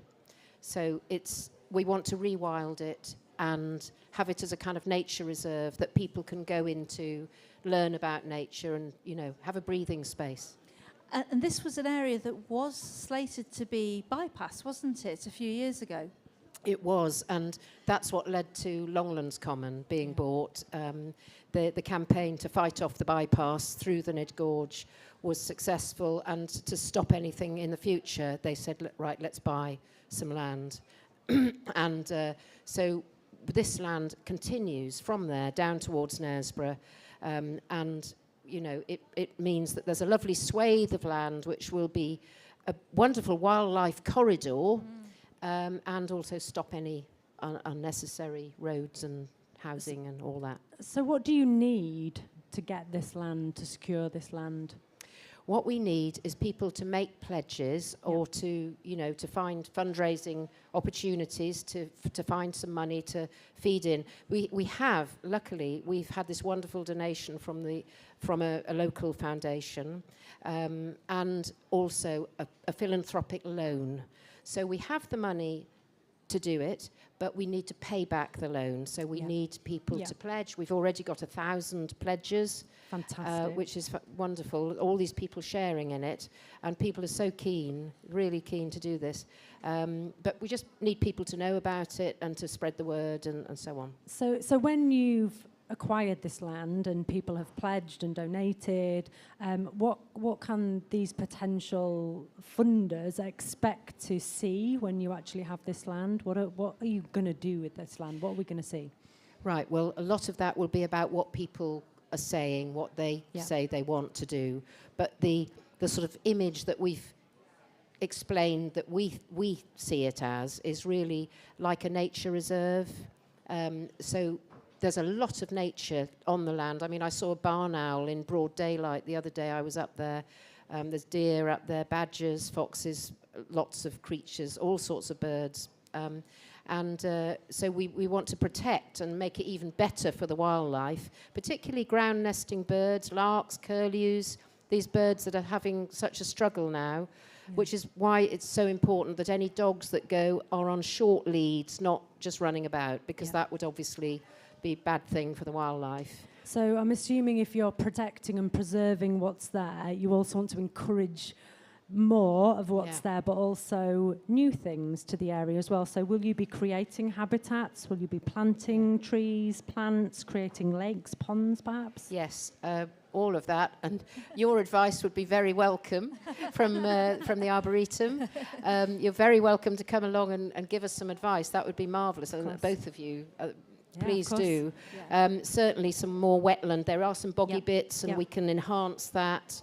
There's lovely gullies where the wildlife tends to, deer and so on, rest up, to keep that where Yeah. no one really will go. Some of it should be, nobody should go. Yeah. But we'll have a few paths through. Yeah. And so it's good for people. And it's an educational thing. People can, learn about nature, be in nature, as well as take a picnic and that kind of thing. How large is the space, Sian? It's 61 acres. Gosh. Wow, Which so that's a is- decent size. Yes, Longlands is 30-something acres. Yeah. So Yeah. Yeah. It's a significant swathe of land that's being Yeah. preserved and protected for Yeah. future generations. there's a map here if anybody's Yeah, interested. lots of maps and leaflets on the table just over there. Yeah. But I know you through a different source, don't I? Because you're heavily involved with the Green Party Yes. in Knaresborough. So can you talk a little bit about that and your involvement and what else you do to help create a nicer environment and community for us? Okay. Well, I suppose I've been a campaigner since I was about 8 years old, because when I learnt about what humans were doing to animals, particularly, I was really worried, and I joined the Worldwide Fund for Nature. It was called something different then, and used to campaign on that. And then later on got into teaching and then into the Green Party, which embraces the kind of way I see the world in its policies. And I'm currently on Knaresborough Town Council and on Scriven Parish Council, which is a great privilege to be able to help in that way. And I think we're making some progress with greening the area with various and ideas. we're very lucky as well, aren't we? Because the parish of Scriven was gifted a piece of land about 10, 15 years ago now, on the understanding that it was not to be materially changed. And it's the only piece of land that Harrogate Council manage, but they leave it as wild as possible, don't they, at Jacob Smith Park? Yes, it's a lovely park. It's quite near where I live, and it's the sort of place, if you feel you want to get out and breathe and get away from all the stuff, just to go there is lovely. It is very wild. They no park benches or anything like that. There's the odd log you can sit on, but it's nice and wild, and there's a wetland. We quite often go there at dusk, and I'm always really pleasantly surprised to see adults sat on the fallen trees, just sat watching the sunset, and sometimes, particularly in lockdown, you'd see people just sat on a blanket, having a bit of peace and quiet and a bit of green space. It's so healing and so important, isn't it? It really is. I think we desperately need nature, more than we know we do, really. But every time I go just into the garden, I feel better. If I'm feeling a bit stressed, and I just go into the garden, and I immediately feel better. And your garden is rewilded as well, isn't it? Yes, it could be seen as my excuse for not doing very much in the garden, but we kind of try to leave it to be wild and to be a habitat that has lots of food and cover for wild creatures, particularly birds. We're hoping we get hedgehogs. We have had one hedgehog at one stage, I know, but I think he got run over.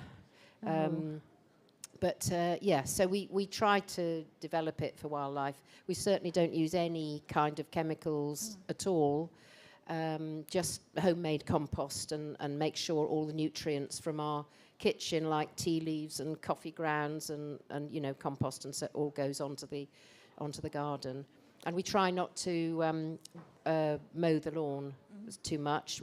Last summer we let it grow to this height with just some paths through it, and we've got a pond which is full of tadpoles at the moment. Yes. Yeah. So birds like it. They bathe in it all the time and eat some of the tadpoles, I think. Yeah, but that's part of the circle, isn't it? It is, yeah. Absolutely.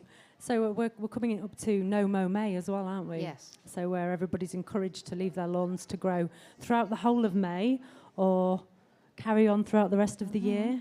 Put Yeah. some wildflowers in there, a bit of yellow rattle. Absolutely, yeah. Are there some seeds still from I have Georgia got some still se- there? yeah, I've got some Wildflower seeds here. seeds? Yeah, some wildflower seeds if anybody wants those from one of our guests from yesterday. Yeah. So just to summarise then, so Knaresborough Forest Park is a new bit of land or a newly available piece of land that the community are purchasing for the use of anybody who wants to use it as a nature park, nature reserve. So if anybody's interested, if anybody wants to become a shareholder, if anybody wants to volunteer or get further involved, you've got leaflets there. Yeah, There are there's leaflets some on the over there. table just behind us, and you can find Knaresborough Forest Park online as well. Sian, it's super. I'm so glad we've got people like you to really champion the green corridors and green living in our area. We've got a lot to be very thankful for living where we do. But in the meantime, ladies and gentlemen, please put your hands together. A big thank you to Sian Oakes from Knaresborough Forest Park, our forest gardener.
Good afternoon, ladies and gentlemen, and a very warm welcome to the Harrogate Spring Flower Show here in North Yorkshire.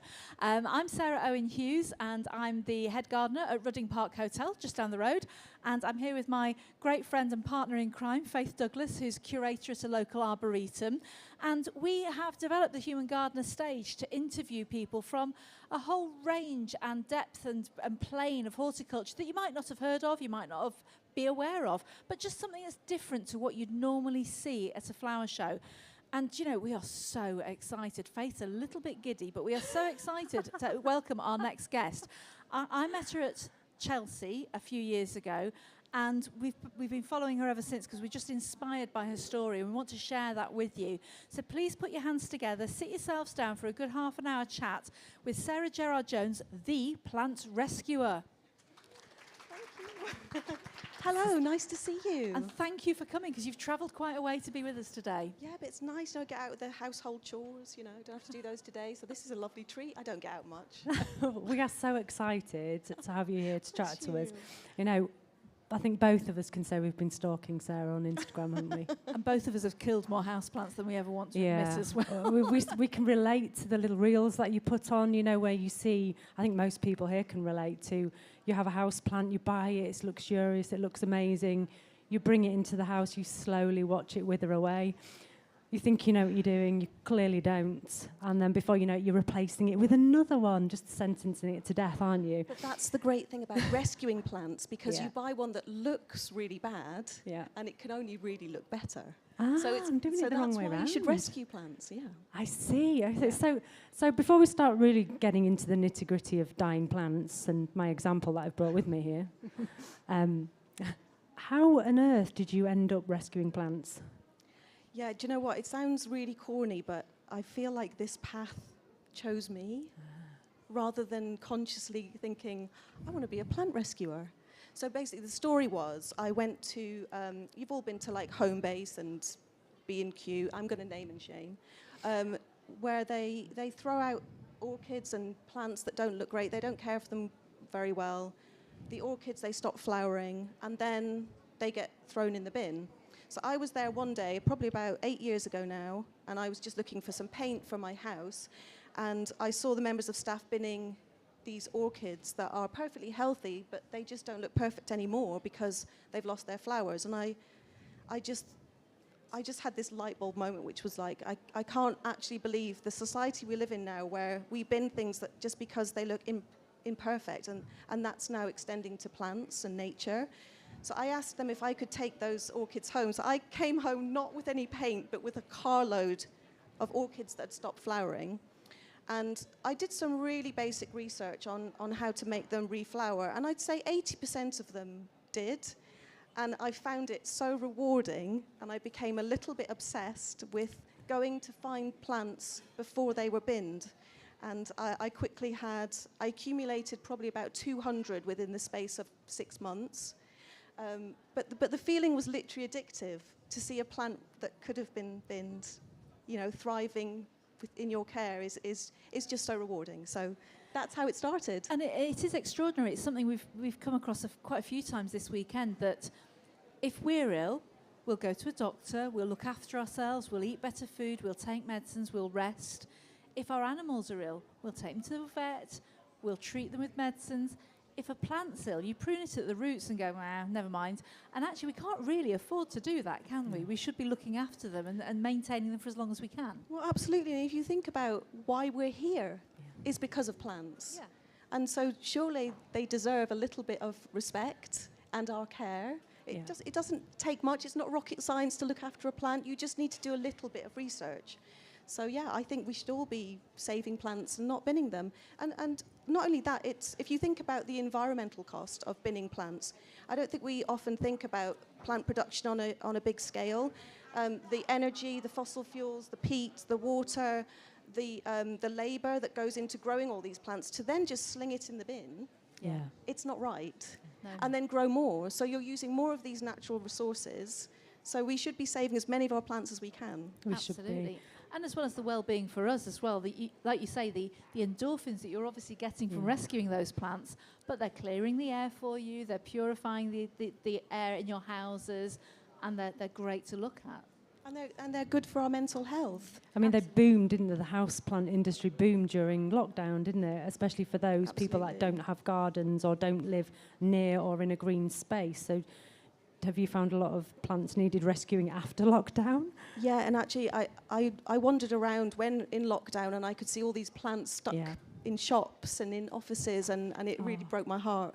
Yeah, it was difficult. Actually, we went on a rescue mission to my husband's office during lockdown to go and get some plants. So to save them. I actually brought my office plant home with me. I was like, I'm taking that home with me. I couldn't leave it there. Yeah. I've actually still got it alive, thankfully. I don't quite know how I've done that, but it's one of the lucky ones. You said you rescued 200 plants. Yeah, probably. Where do you keep them all? Yeah, well, every single windowsill in my house is jam-packed, and I also have some skylights. I hang them from the skylights as well. But it did get to a point where my family were fed up with me. You know, there they were getting intervention. There was an intervention.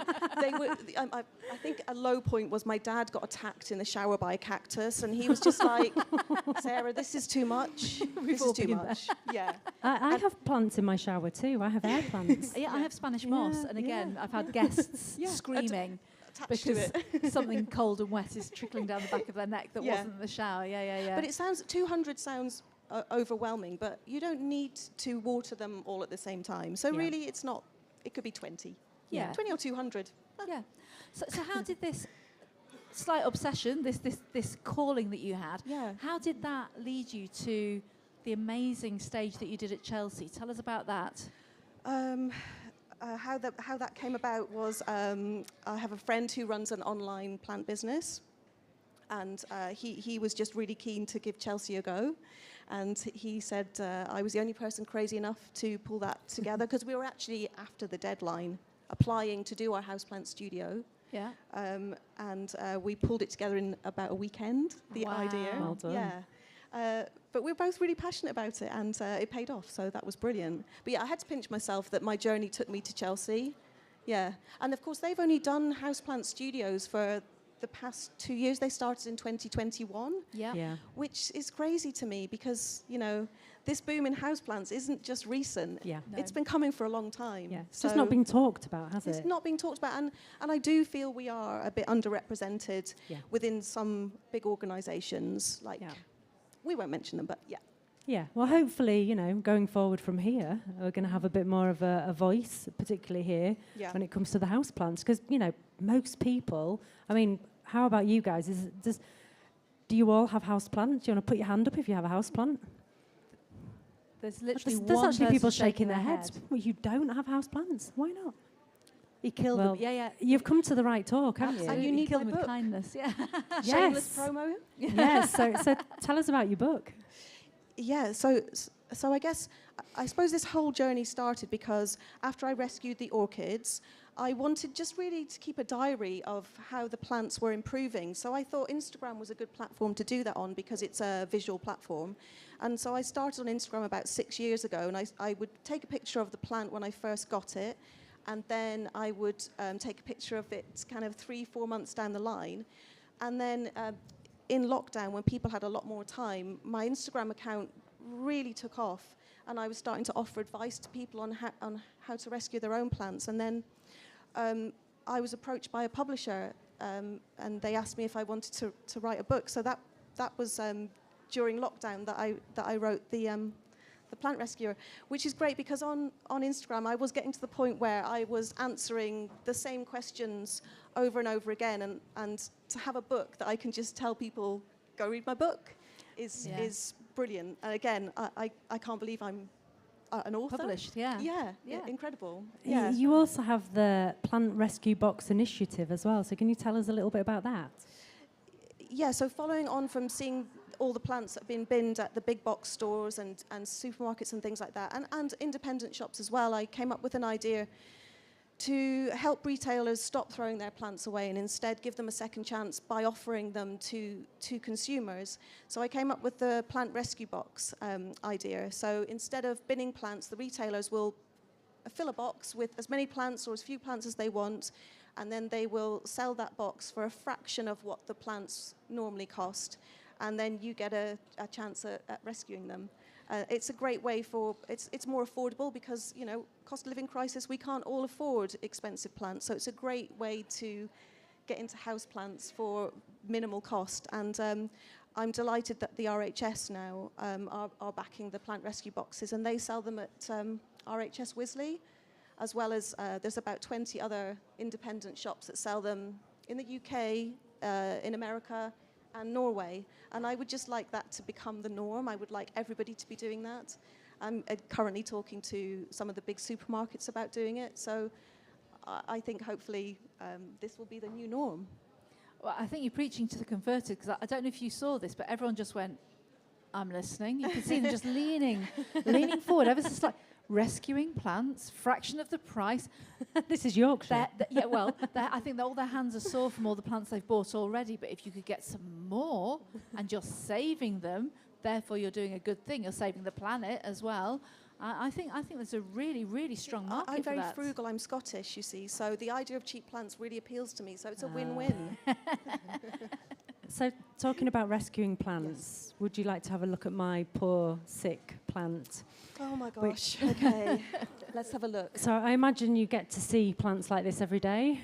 Particularly Calathea, I have to say. Do any of you have Calathea? They're really, really good at dying, aren't they? They're really keen. How are yours to die. looking? Yeah, right. Yeah, in my opinion, I don't think they're the greatest houseplant to start with. I think they are a bit problematic, let's say. Yeah, I think their needs are a little bit more complex than others. So you've set yourself up for a challenge. Oh, instantly. so I don't feel so bad right now. I mean, they are so beautiful, and I understand why people want them. But yeah, unless you've got, yeah. Well, you know, there's still hope, because where there is green shoots, there is always hope, and I can see that here. So, I know. But I think with Calathea, it's probably inconsistent watering that's got you here. But also I need to find out where you've put it in your house, because that's really important. So I think I can definitely admit to the lack of water it's had, because it's kind of been forgotten about. Yeah. It sits in the living room on the piano. But how far from a window? Quite a distance from a window, Yeah. and my house is actually quite dark. Okay, well, I mean, we don't need to go any further. No. No. And I've got I've got 2 log burners, so I have a very dry. This is yeah, getting it's just worse this and is why I worse. have no houseplants. It's This just feels doomed. like a confessional, doesn't it? You've answered your own questions here. So plants, okay, we all know plants need to photosynthesize. But unless they can sense the light on their leaves, they're basically dormant. Yeah. You're there pouring in water, thinking, grow, grow, grow. It's not even using the water you're pouring in, because it doesn't have the light to use up that water. So this plant needs to be near to a window, as do all of your plants. And the closer they are, the healthier they will be. I think people in general think, oh, this is a very bright room, and I'll put it where it looks nicest. But actually, you need to think where it's going to thrive, and that is beside a window. So unfortunately, it might look nice on your bookcase or your piano, but it's not going to be healthy for long. I have to say, it did look slightly more healthier, if that can possibly be, than it did. Well, it looked less healthy than it did yesterday, because I'm actually staying at my parents' here. And I popped it in the sink, gave it a little bit of water, because I thought the first thing she's going to say is water it, because, you know, the soil was shrinking, you know, from the sides as you see it. Yeah. And I popped it in the sink at my parents' house, and I watered it, and then came here, forgot about it. And then this morning, I was like, where's my plant? My dad said, oh, that dead plant, I put it outside the other day. It's not dead. It's been outside in the garden for like 2 days. I had no idea. But you know, again, our houseplants do really benefit from being outside, but it does have to be a bit warmer, particularly for tropical plants. This is North Yorkshire. Yeah. Mind you, it's warmer than down south right now. Yeah. But my in-laws, they always take their houseplants out on drizzly summer's days. And let's face it, we do have 1 or 2 of those, don't we? And my mother-in-law always swears by that. She had a nice drizzly day. It washes your plants. You're getting rainwater. They're getting a little bit of natural sunlight. It's not too bright. And then she brings them back in again. And it's a really useful thing to do. But we forget, because it's a house plant. So it stays in the house. But it comes from the wild. I know. It comes from But you know, a great way to rescue plants is to do exactly that, is to put them outside, not in direct sunlight, because you'll burn the leaves, but somewhere in semi-shade. They will just love it. They will, you know, if you've got a problem, put it outside, and within, I would say, a month, you will notice a big difference because it's getting the light it needs, and like you say, it's the right humidity, it's the right water, everything is as it should be. So, yeah, if you're struggling, that's a good idea. Maybe it was a bit cold. So do you think I've got a chance of bringing that back? Yes, because wherever there is green, there's hope. Yeah. So actually, I would just...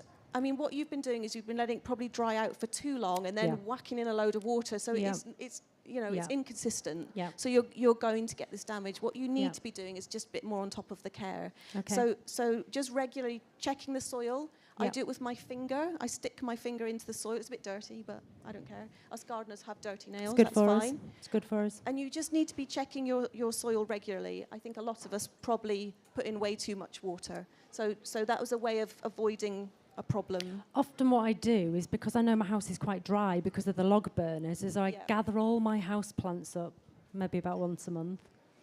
Sorry. And because when they start to look like that, I'm like, oh, blimey, I've just remembered you're all there. Gather them all up, and I have quite a few. Some survive it, because that's one of mine. Some can go. This is also one of mine. I mean, that... He lives in my bathroom now. I mean, he was very sick at one point. I have to commend you for that, because I can't, in my house, they're not very happy, and they always kind of droop because there's not enough light in my house. That's great. I've moved him right next to a window, because it was in a similar position, looking dreadful. It had one leaf at one point. So I've rescued my own plant by putting it in the bathroom next to the window. But what I tend to do is gather them all up, put them in the shower, switch the shower on, go away and forget about it, and then come, because I think it's nice warm water, there's a bit of mist. The problem with that is, I mean, Faith, you should be on that couch. It's like therapy for you.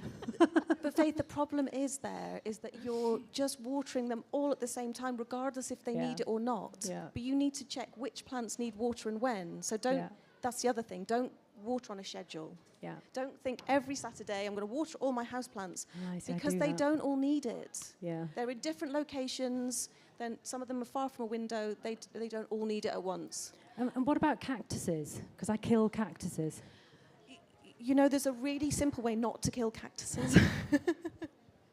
And that's put them on your brightest windowsill. Yeah. Oh. And in winter, do not water them at all. Okay. Yeah. And there you go, boom. It's a revelation, isn't it? And what about feeding? Because again, the amount of times people have said to me, oh, well, I don't really feed my house plants because surely the compost is enough to keep them going. When most commercial composts, you probably keep plants going for 6 weeks once you've bought them, and you don't know how long the supermarket or the garden centre have had them in that compost.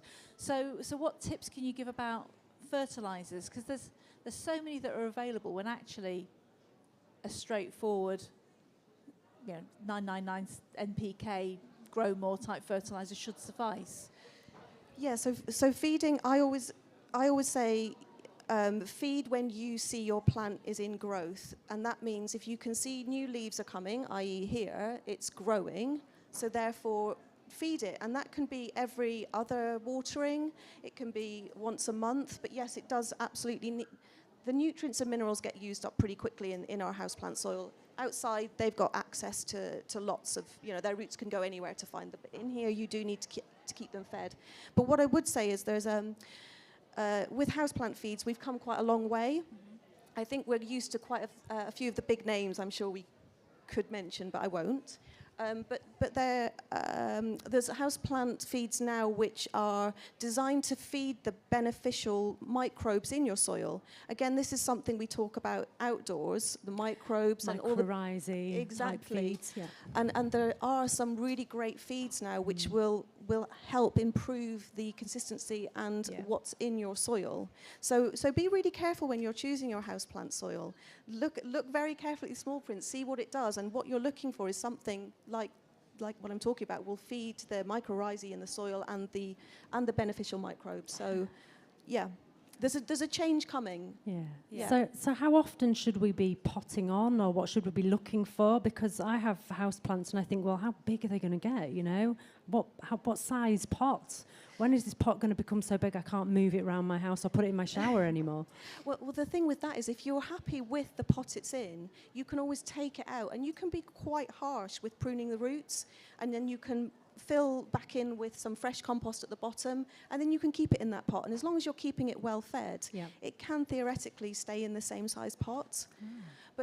But to check if your plant needs repotting is very easy. You should just have a look underneath at the holes and see if you can see any roots. If you can, it's probably about time to go up a pot size. Right. But if you don't want to, just prune the roots. Right. Yeah. So what's next for you, Sarah? Because I can see this has been, what started off as a little bit of a labour of love has become a massive campaign, and it's gathering motion because, again, after lockdown, we all have a lot of houseplants that we maybe aren't looking after as much as we did. So what are your next steps? Where are you on to next? I've just done a series of houseplant articles for Gardener's World, which was brilliant, all about flowering houseplants, because, again, I think we are very used to the leafy varieties, but we might not really consider we can bring our flowers inside too. So that's been really nice. I've done that. And there might be book 2. Maybe. That would be something I'm quite keen to do.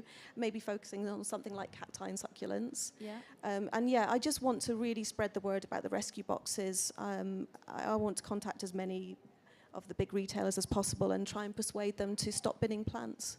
Yeah. And I want to encourage everybody to look after their plants a bit better so that you don't bin yours either. I think you're preaching to the converted here, but what would be great is if people could then spread the word from here and get more people looking after those houseplants and rescuing as and when appropriate. Yeah, I mean, it doesn't take much to look after your plant. It's just a little bit of research. The main thing you should do when you get your plant is find out where it comes from in the wild, because that will inform everything you need to know about its care inside your home, whether it needs to be on a south-facing window, how much water it needs, what substrate it likes, because all that information is there at your fingertips, and it literally takes 5 minutes. And while I'm talking about substrates, actually, that's a really important point. I think growers, they grow pretty much in the same substrate regardless of the species. So you might find a calathea in coir, like this one is, and you might find a cacti as well. It's kind of setting you up for failure, because that cactus shouldn't really be in coir. They've grown it like that because it's cheap. So you should research where your plant comes from, where it grows, and then you should change your substrate to what suits it better. So if it comes from a tropical rainforest floor, you might need to amend your soil with some porous materials, some bark, some perlite, some horticultural charcoal. And cacti and succulents, they don't want to be in anything that retains moisture. So you might want to pot it in something that's got lots of grit, lots of sand, and only a minimal amount of organic matter. So that's a really important point too. So I'm always really interested to find out what people's favourite plant is. So do you have a favourite flower, favourite plant, favourite tree? Favourite rescued plant? Yeah. It's too hard, but right now I'm really into Streptocarpus, so I loved seeing Dibleys over. I don't know if you've seen Dibleys. I think Streptocarpus are amazing. And African violets. I want to bring back the African violet. It's cool. And really easy to propagate You as gave well. me one. Oh my gosh. I did, yeah. So fun to propagate. Yeah, my dad has a windowsill in the bathroom full of African violets, and he says, I think this is getting a problem. Take one, take one. Because he's realised you can just break a leaf off, Put it in water. put it into water or well-gritted compost. Have and any away of you you ever go. done that? Have you ever So taken a leaf satisfying. and put Yeah, they grow there's- little plants on the end of the petiole? Yeah, This is now becoming a group confessional. There's a few- but actually, my real love is cacti and succulents. yeah. I love them. And for anybody that doesn't get on well with houseplants, I really urge you to try them, because as long as you don't water them through winter and you always check your soil before watering, you can't go far wrong, Yeah. I want to say. They're very forgiving, aren't they? They really are. You can go on holiday for 2 months and they don't need water. After this weekend, I think we're going to need to go on holiday for 2 months, I think we aren't might. It's been a long weekend. It has. Sarah, that's been so fascinating. I think we've only just scratched the top of the compost on that one with you.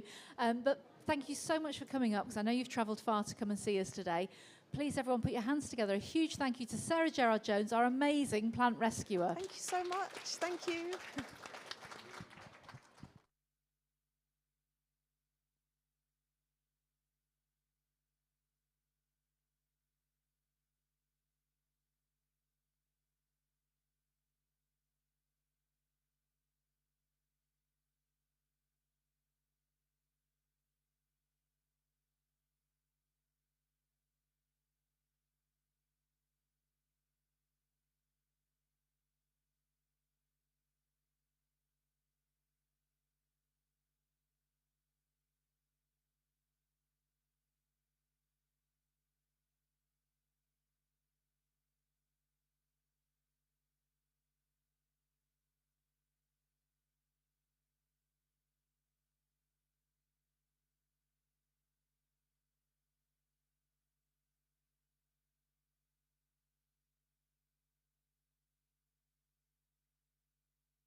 Good afternoon, ladies and gentlemen, and a very warm welcome to the Harrogate Spring Flower Show in sunny North Yorkshire.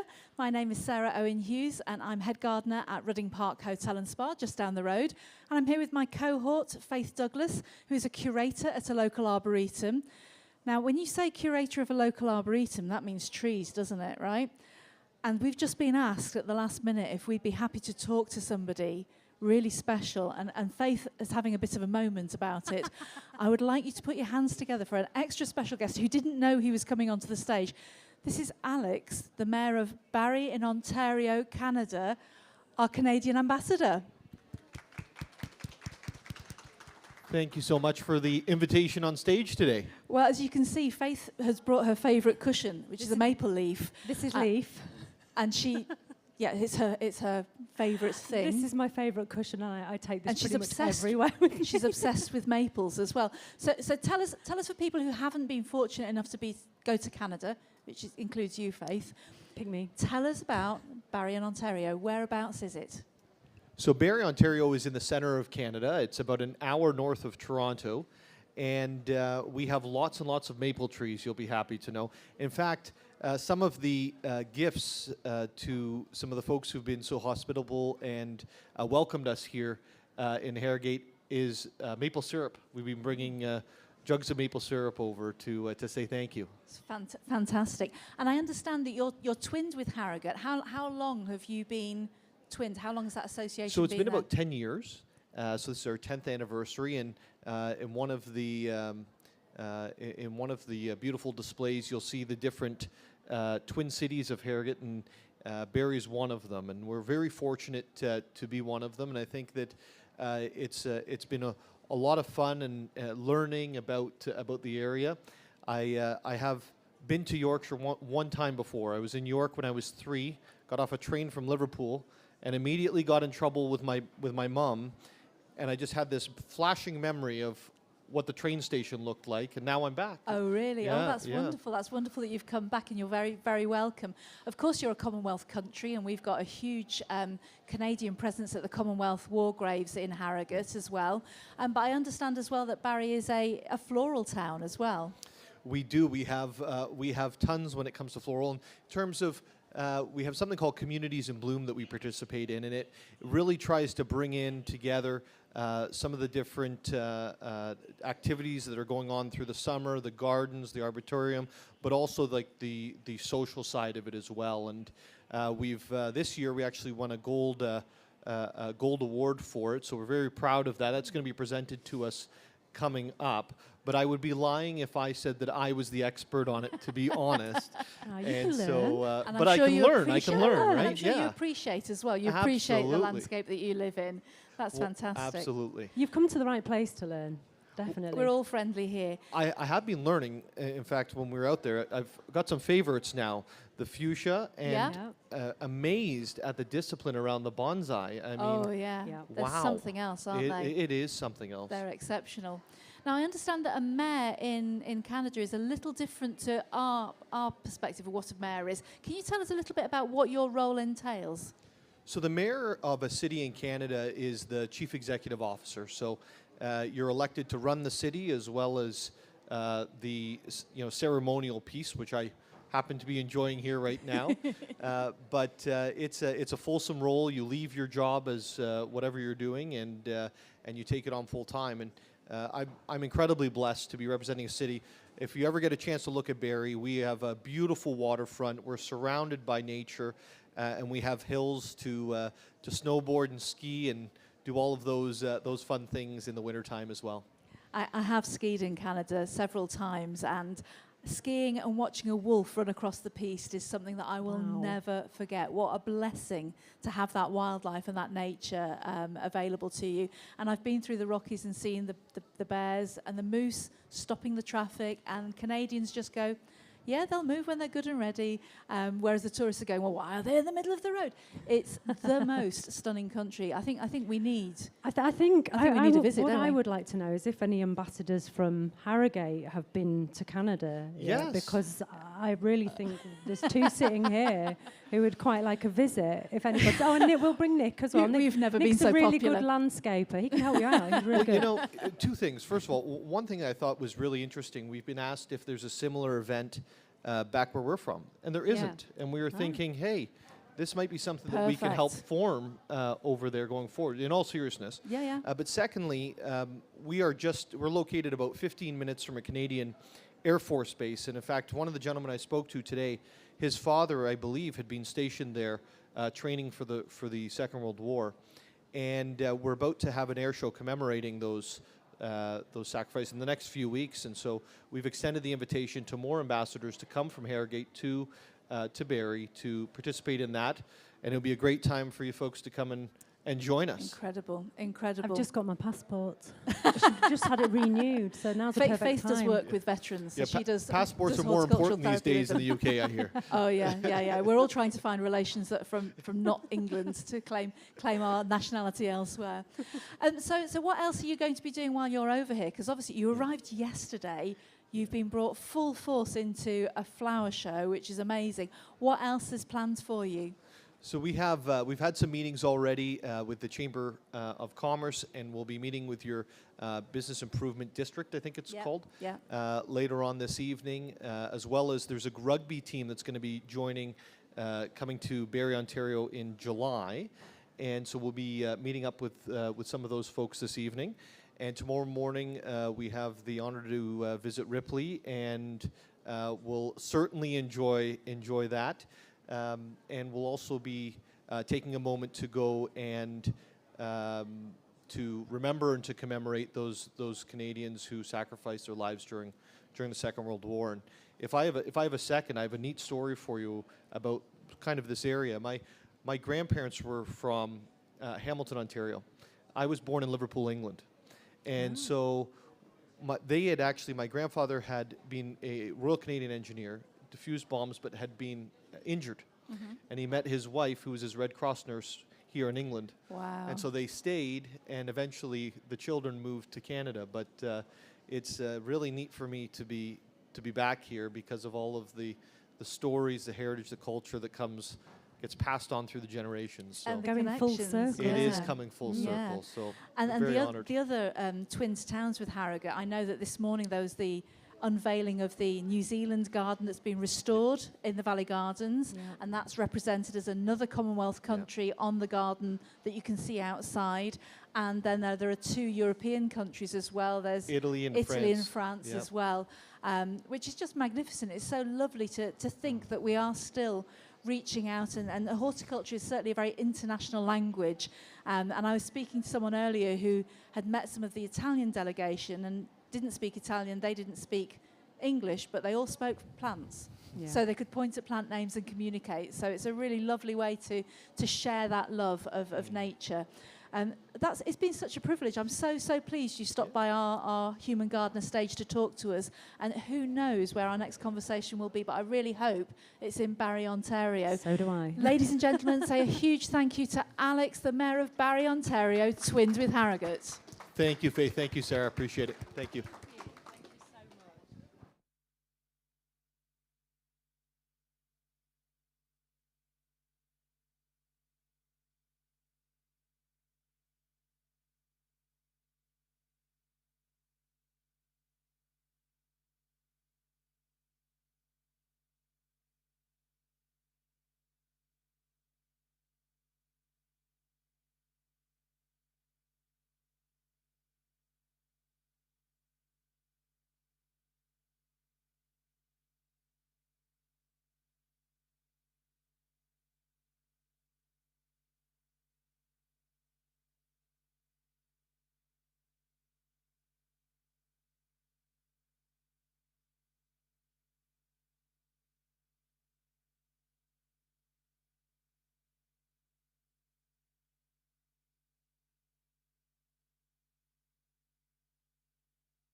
Good afternoon, ladies and gentlemen, and a very, very warm welcome to the Harrogate Spring Flower Show, to the Human Gardener stage. Don't worry, please sit down, give yourselves a rest. I know you've been busy shopping, your feet are pounding, and you just need a bit of change of scene. We're here for another 15 minutes or so, and we're going to chat to one of our great friends about the flower show, about landscaping, and about elements of horticulture you might not even thought about until today. So I'm Sarah Owen Hughes. I'm the head gardener at Rudding Park Hotel and Spa, and my partner in crime, Faith Douglas, is a curator at a local arboretum.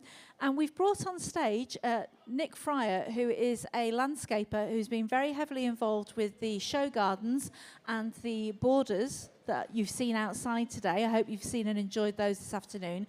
And we're going to have a little chat about the future of landscaping and show gardens and some of your experience as well, because you've won a few medals, haven't you, over the years? A couple over the years, yeah. One or two. Give us some examples, Nick. I've got a few golds at Chelsea, a few other medals we don't care to mention at Chelsea, and golds at Hampton, Tatton, and Harrogate, obviously. So yeah, we've had rather a lot of success over the years. I mean, the great thing about having Nick on is this makes a change, because rather than us stalking the people and dragging them on stage, this has happened the other way around. It's true, actually. Yeah. Nick was like, "Why aren't I speaking on your stage? Where's my invite?" Because we actually spoke to you last year, didn't we? Yes. And then it's great to have you back. Obviously, of course, we want to talk to you all the time, Nick. And last year you made how many gardens here? Was it last three? year we did three show gardens last year. Just the three. Just the three. That's a lot of work in less than a week, isn't it? Yeah. You don't get long. No, we don't. 9 days to build here, which is quite tight. Which yeah. I mean, it dictates the gardens that you end up putting up to some degree. You know, the longer windows you have, the bigger and bolder you can dare to go. So, for example, at Chelsea, you get 3 weeks. So obviously, you can dare to risk a bigger beast. Yeah, of course. So, what got you into hard landscaping, which is the sort of the hard paved, constructed elements of gardening? I just fell into it when I was 14. My mum wanted a shed extending. Me and a friend did that, and it just rolled on from there. After that, after building the shed, one of his mum's friends wanted a fence putting up, and one thing rolled into the other. And 26 years later, I'm still here doing it.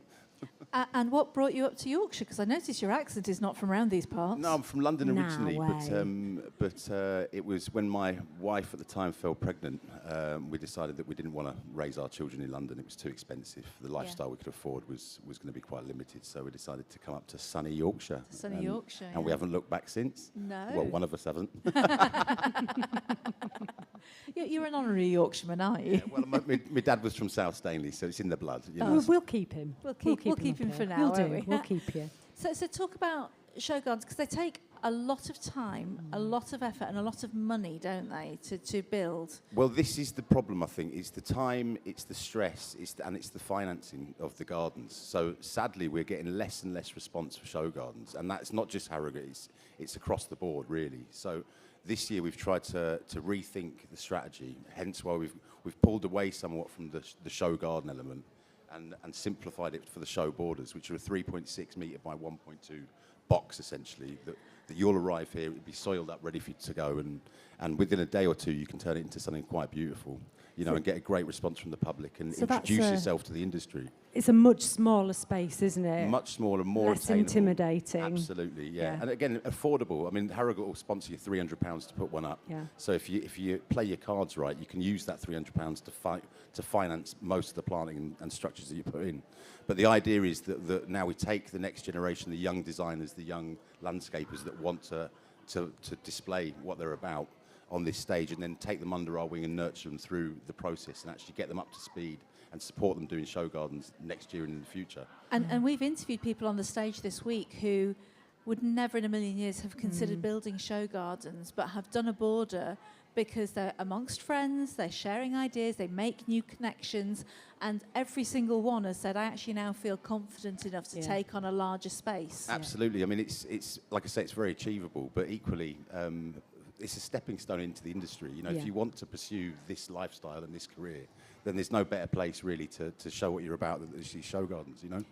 And they've all mentioned the sense of community that's up there, that everybody's mucked in, everybody helps each other, because it is a competition at the end of the day, but it's actually kind of not a competition at the same time. It's not like you're running a 100-metre race and one of you is going to win the gold, silver and bronze. You know, everyone can medal the same. You're not judged against each other, you're judged against your own criteria and your brief. And again, it's quite interesting because you can go out and look at the borders and see some beautiful, beautiful gardens.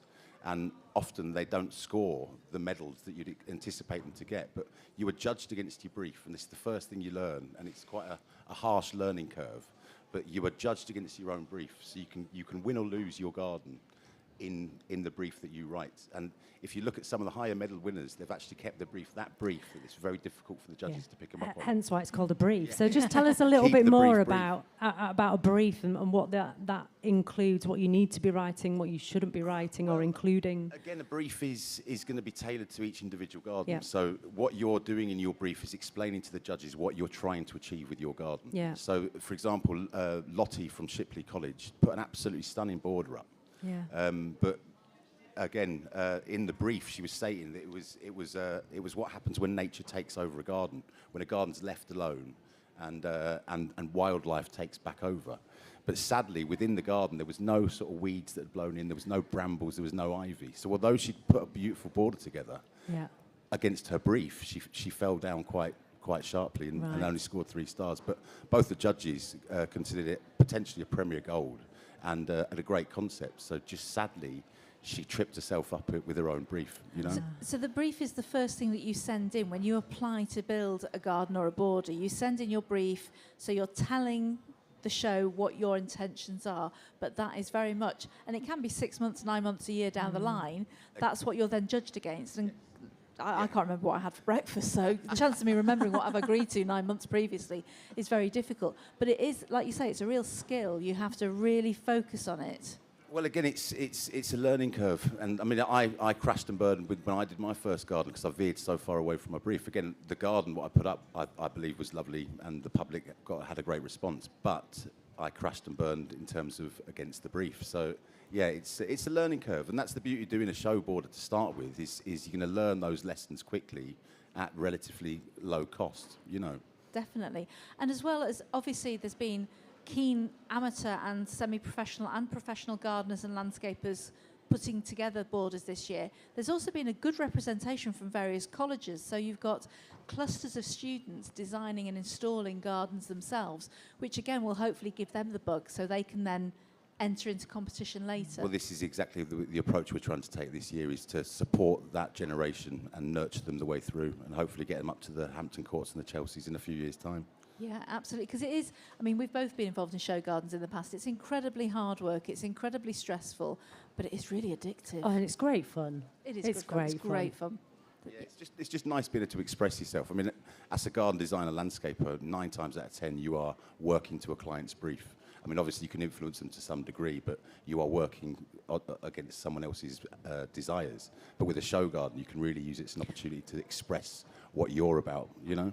And it's also a chance to tell a story, or if you want to get a message across, isn't it? Because you did a garden called Urban Sprawl, didn't you? Which was my little rant against development. And quite rightly so, you know. But what a way to express how you feel, actually, isn't it?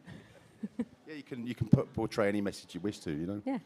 Freedom. And so tell us about the garden that you've built this year. Well, the show garden I put up this year was, again, it was a real last minute.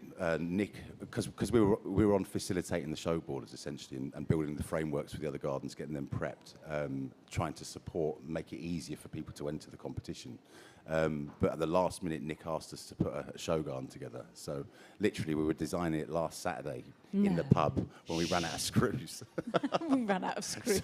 So you wouldn't be able to tell. It's amazing. No. Well, thank you very much. So I just tried to keep it simple. So I took influence from a Japanese garden, which is quite stripped back, minimalist, and it allowed us to put it together in 3 days.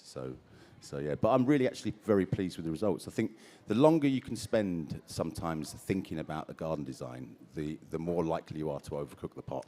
Paralysis of analysis. You know, and good design, in my opinion, is simple and stripped back. You know. And have you had any problems with people walking on your sedum turf? Faith, wiping her feet on my sedum turf. I did threaten to go and wipe my feet. I didn't. I Yeah, whatever. didn't. No, I mean the sedum's proved quite hard wearing. There's lots of It people is. crossing it, but it's Yeah. it's pretty bulletproof. So no, I'm really pleased with that. I've had a sedum roof for a few years and it's been really robust, except the sparrows are now pulling the gravel out from underneath it. So we have sedum all across the patio Yeah, instead. it will tend to spread when it's sedum. It's Yeah. pretty invasive stuff. It can be, yeah, it can be. It can So be. what's your favourite show garden that you've created? I did a show garden at Hampton Court in 2018, 17, called Breckland Beauty, and it was just stunning. It was that really hot summer, and this show garden with a bit of a breeze house on it, and it was just the most idyllic place to spend a few cool days on the showground, getting away from the sunshine. But it was a really naturalistic approach. The principle was that the area that we took out for hard landscaping we replaced in a green roof on the structure. So we actually put back more green space than we took out from the landscaping. So it was just a beautiful thing. Check it out online somewhere. And what happens to these show gardens after? Well, again, sadly, a lot of the time they get lifted and put in a skip or Distributed. ideally the materials are reused. What we're trying to promote again here is a legacy garden, so that actually a good cause in the local area will then, the garden will be designed for said space, shown at Harrogate as a show garden, but then rebuilt in said good causes area. We're actually in talks now with Ripon Paramedic Ambulance Centre, so hopefully next year we should be rebuilding a garden for them after the show garden. Fantastic. Fingers crossed. That's absolutely fantastic. But again, you know, like we said, it takes quite a lot of funding to get the show gardens up in the first place. So it's going to require additional funding to rebuild it. But again, it's as far as I'm concerned, it's well worth every penny. And it's funny, isn't it? Because again, as a landscaper, your job can be quite isolating. It's you and your team working in a garden, moving on, not actually speaking to a lot of people. So coming and doing a show garden, although it's a huge drain on resources, can be really energizing because you're amongst peers and you can share best practice and you can borrow someone's drill and they can borrow your hose pipe and what have you. I mean, I remember a garden that we were building and one of the local prisons were building the garden next to us and 2 days into the build, 2 days into the build, it's great gardens. Some of the prisoners decided to have a fight in the minibus on the way down. So the warders were left on the garden, and they went, "We've never gardened before." So all of my students just piled onto their garden and built it for them. And they said to us if we ever ended up getting arrested, they'd look after us. So that was nice.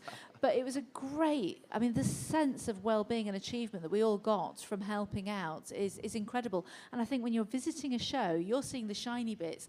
Actually, for us all working backstage, as it were, in the run-up, like coming on Monday when there was nothing on the ground, and seeing where we are now it's a real privilege. I love that moment of calm on a Monday before it all hell breaks loose. I mean, there is a great sense of camaraderie amongst the gardens 9 times out of 10. You know, if someone is struggling, we normally all jump in and help.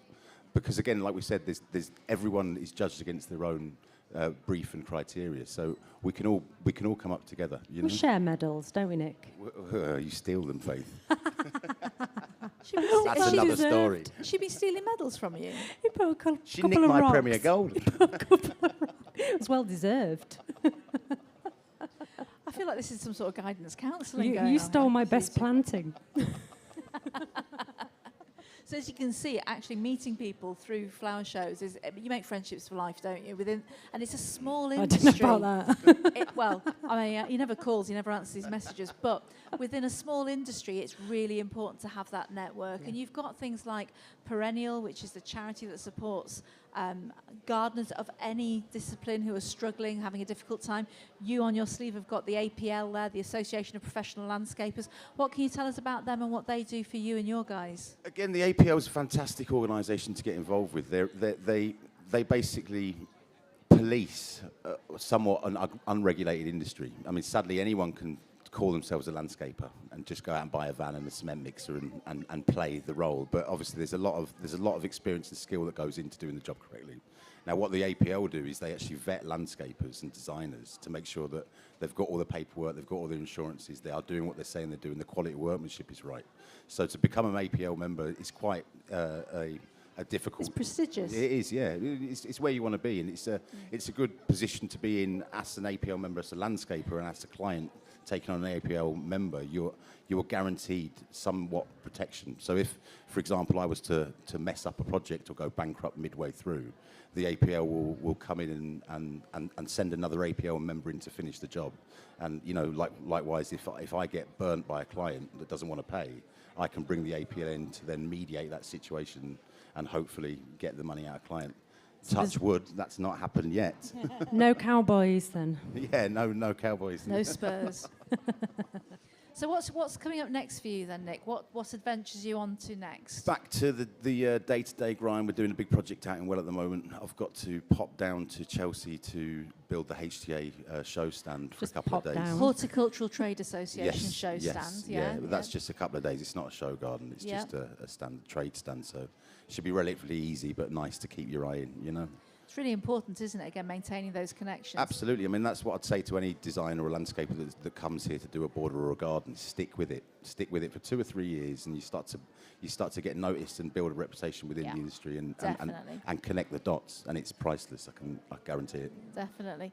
Do you know, that's been so useful. I really hope that colleges who've been involved in the gardens watch this on Instagram and on YouTube, because you are live, We've had Northumberland come in. We've had Shipley and Askham Bryan. They've all done very well. They've done really well. Hopefully we'd like to be talking to Shipley and Askham Bryan about promoting some of these students to do show gardens next year. Perfect. But I implore you, to anyone that thinking about having a go, to do so. Get in contact with the showground and book yourself in for next year. Fantastic, because once you start, I don't think you can ever stop, can you? Nick, it's been a pleasure as always. Thank you so much for stampeding our stage. Always a pleasure, never a chore. Ladies and gentlemen, please a huge thank you to Nick Fryer, our expert landscaper.